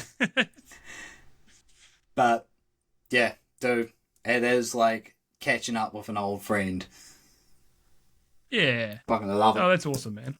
No, dude, I remember I didn't want to pay full price. This was maybe 2 years ago. I was like, I do have the fucking Dragon Quest, like, itch. So what I did is I booted up a PS2 emulator to play Dragon Quest 8. And it's like, oh, this has a lot of soul, but damn, there's some quality of life stuff that's lacking because of when it was made. Yeah, that's always the way. What's the one that they ported to 3DS that was really popular? Because there's one of them that they say is like the definitive way to play it is on 3DS, which is kind of funny, or a 3DS emulator now, I guess. I know that I think originally Dragon Quest XI was on 3DS. Oh shit! Yeah, dude, they were doing fucking making miracles with that fucking console. Eh? Yeah. I'm actually glad now though that we're at a point where they don't have to keep just porting, making a completely different version of a game. You know, like we had to for 3DS and DS and all of that back in the day. Now it's like we make one version of the game and we bring it to all platforms. We stick to one song and one song only. Yeah. Yeah, Friends in Paris. I think they called that song. All right. Any other games you playing? Well, we were playing RV the other night. Nice little update with the snow. The beer's been replaced with vodka. There's other things added like bottles of nitroglycerin There's snow chains to chuck on your RV wheels. There's slippery ice. And there's snow leopards. Snow leopards. And little tires, little inner tubes that you can go sliding down. And it was and this you can make snowballs and abuse Stephen with them. So that's always fun. What was so funny to witness was like, I think it was Script going down the tube, and it's like he's aiming for the bridge. Like, is he gonna make it? Is he gonna make it? Is he gonna make it? He gets it and it just falls. Yeah, that was hilarious. Yeah, man, RV the year after our last stream, not the most recent one, the one before, we finished the first campaign, and without giving too much away, the ending of that game was fucking outstanding. I couldn't believe it. It was just a fun little friend swap game, and then it gets intense, bro. It was so fucking good. I was like, holy shit, this is the best friend swap game ever. From that ending, I was like, this is exceptional. Before that, it was very good. We were enjoying it, but no friend swap games did what these guys did with that. So Ezra, if you've got, like, say, if you've got 3 friends, check it out. And if you see it through to the end, it is 100% worth it. And it was real funny because it almost felt like it was meant to be a backup, just one and done sort of game. Mm. But then, like, when we got to inside that mountain where it was so fucking tight getting the RV round, and it's just like, nah, we gotta do it. Yeah, I'm glad we persevered with it, eh? It is a very, very fun wee game. Highly recommend. Hell yeah. It was good. All right. We've got a Steam review. All right. Link's Awakening DX, Dark Souls, and Castlevania had a baby, and it is magnificent. From Kionchi on Steam. I don't know, I would tell you it's on Steam. It's always a fucking Steam review, because what other platforms allow reviews like this? Fuck all. Yes, it's of course about Mina the Hollower. And I think that's pretty fitting. I mean, it does feel like a bit of Link's Awakening and the Oracle's Oracle of Seasons. Yeah. I started thinking, I was like, am I saying the wrong word? Oracle of Seasons and Ages. There is a little Dark Souls in there as well, in the way that the checkpoints and things work, as well as like that. Oh, something about Mina as well. The bits where you heal up. Oh, bro, I've fucked up. I've missed something big. But you got your little base, right? And you can later on you can add things to it, which is cool. Like, so you add a map and so on. But there's a bank in there, and this bank, I didn't realize when you go get your money out. I just went, get all my money out, cool, and I thought it would just give it to you. So I immediately left. But as I left, I saw the bank thing explode and the bones go everywhere. And because I left before I collected the bones, I lost all of my money. All of it. All my apes gone. Ooh. I was fucking upset. I had to go farm money after that to just be able to progress the game. And I'm like, fucking stupid game, fucking stupid mechanic. Which I do think that's stupid. Either when you went back into the hole, your bones should have been there, or they should have been back in the bank. Instead of just, you didn't grab them too bad, they're gone for good. And I couldn't like reload a save or anything because it auto-saved. I was upset. It's one of those moments where you think about, do I just put down the game and never play it again? But I looked up a cheap farming spot and I farmed some more money, you know. I got enough it took me like an hour of just farming this one route, which I don't like doing. Everyone knows I hate grinding in games. But we did it, and it was fine. But yes, I forgot about that before. But yes. Link's Awakening, absolutely. Dark Souls, a little DNA. Castlevania, I've actually never really played it, but I can see what people are saying. So yeah, it is a combination of these things. Yeah. Stephen, what do you got for me? Big dog? Little Spitz. So this is for Dragon Quest XI. This is from your good buddy Juicy Frost. Of course. And it says, if you go to the shop and buy a shield for your character, but they're currently wielding a two-handed weapon, the shopkeeper will stop you and ask if you're sure you want to make this purchase for that character. And you keep your money if you say no. I've never had a game offer me this level of customer service before. Yeah, look, that's a good salesperson, right? And that's what you should do as a salesperson. You should actually sell to the customer's needs. That's what I'm saying. Also, you go to a Harvey Norman, mate, they're just trying to sell you what they're going to make the money on. I would know because I fucking worked there. I wasn't a salesman. I saw what these cunts do. Be careful out there, mate. If you know there's a product you want and they're trying to go, oh, but this one, I think this one would be better for you. I think there's an 80% chance they're full of shit. There's a 20% chance they might be trying to get you the better product. Because I had to do sales a couple of times and people would be dead set on something and you're like, hey, this one's got a better processor. This one, it's got more RAM. It's got all this and it's a little cheaper. And they go, yeah, but I want the Acer. And you go, oh, Acer's a shit brand. You're a fucking idiot. It's like, come on, man, get a little spiv.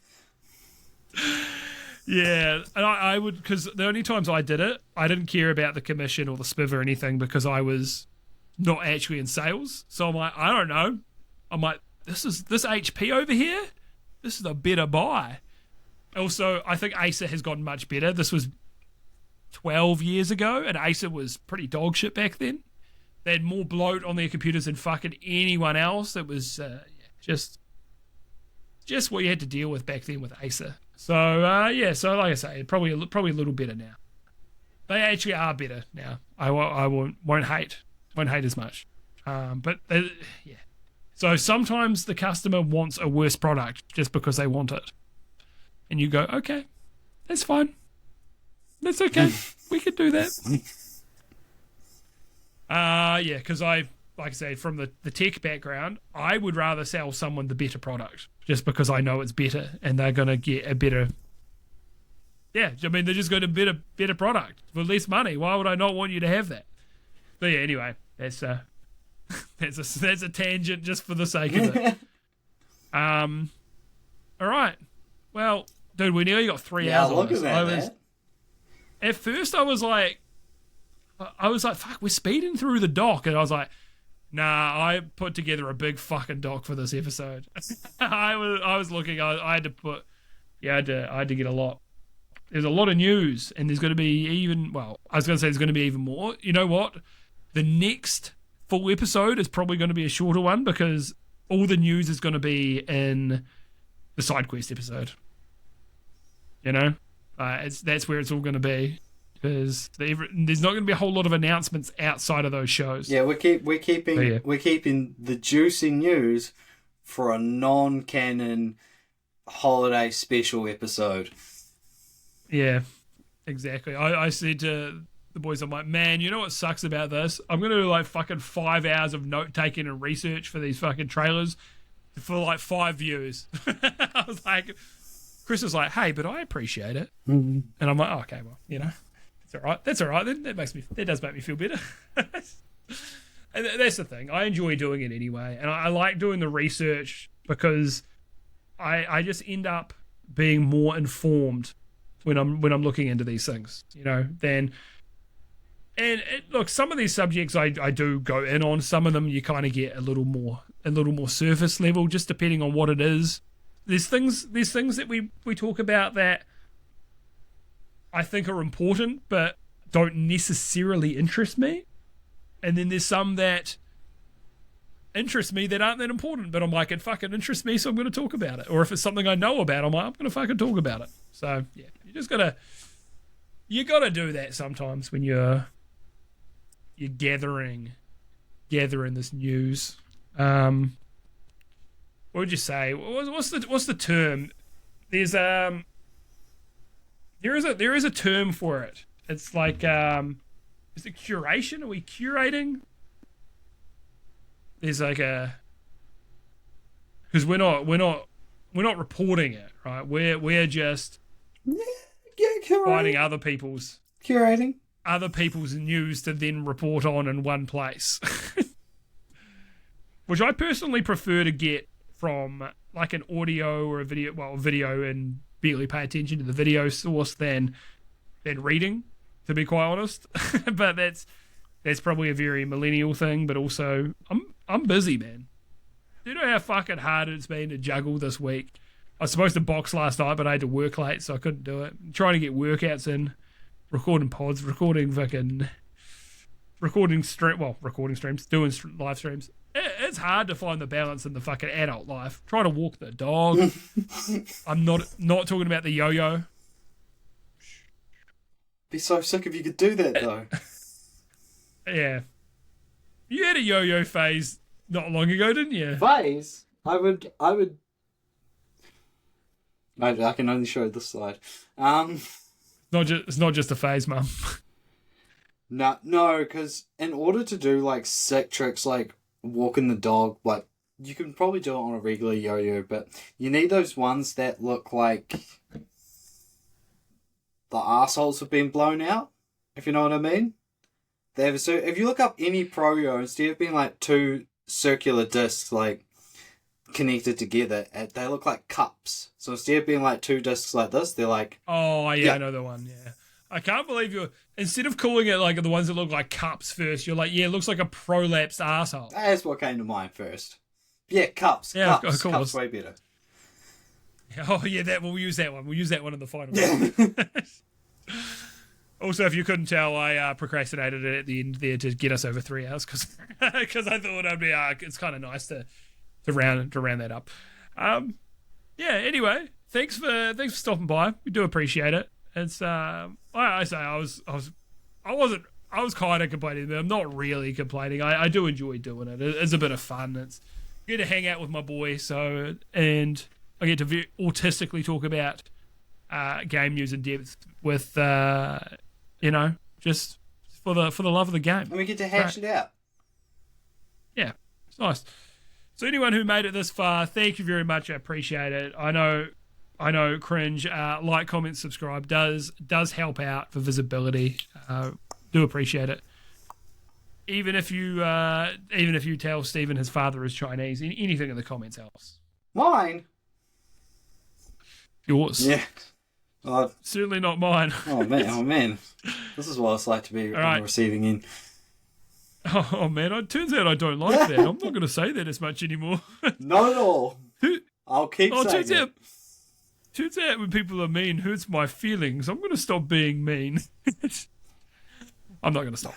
Can't stop, won't stop. I'll never stop. Power moves only. All right. Thanks, everyone. We appreciate it. We'll catch you on the next one. Catch you on the next one. Wait. Bye.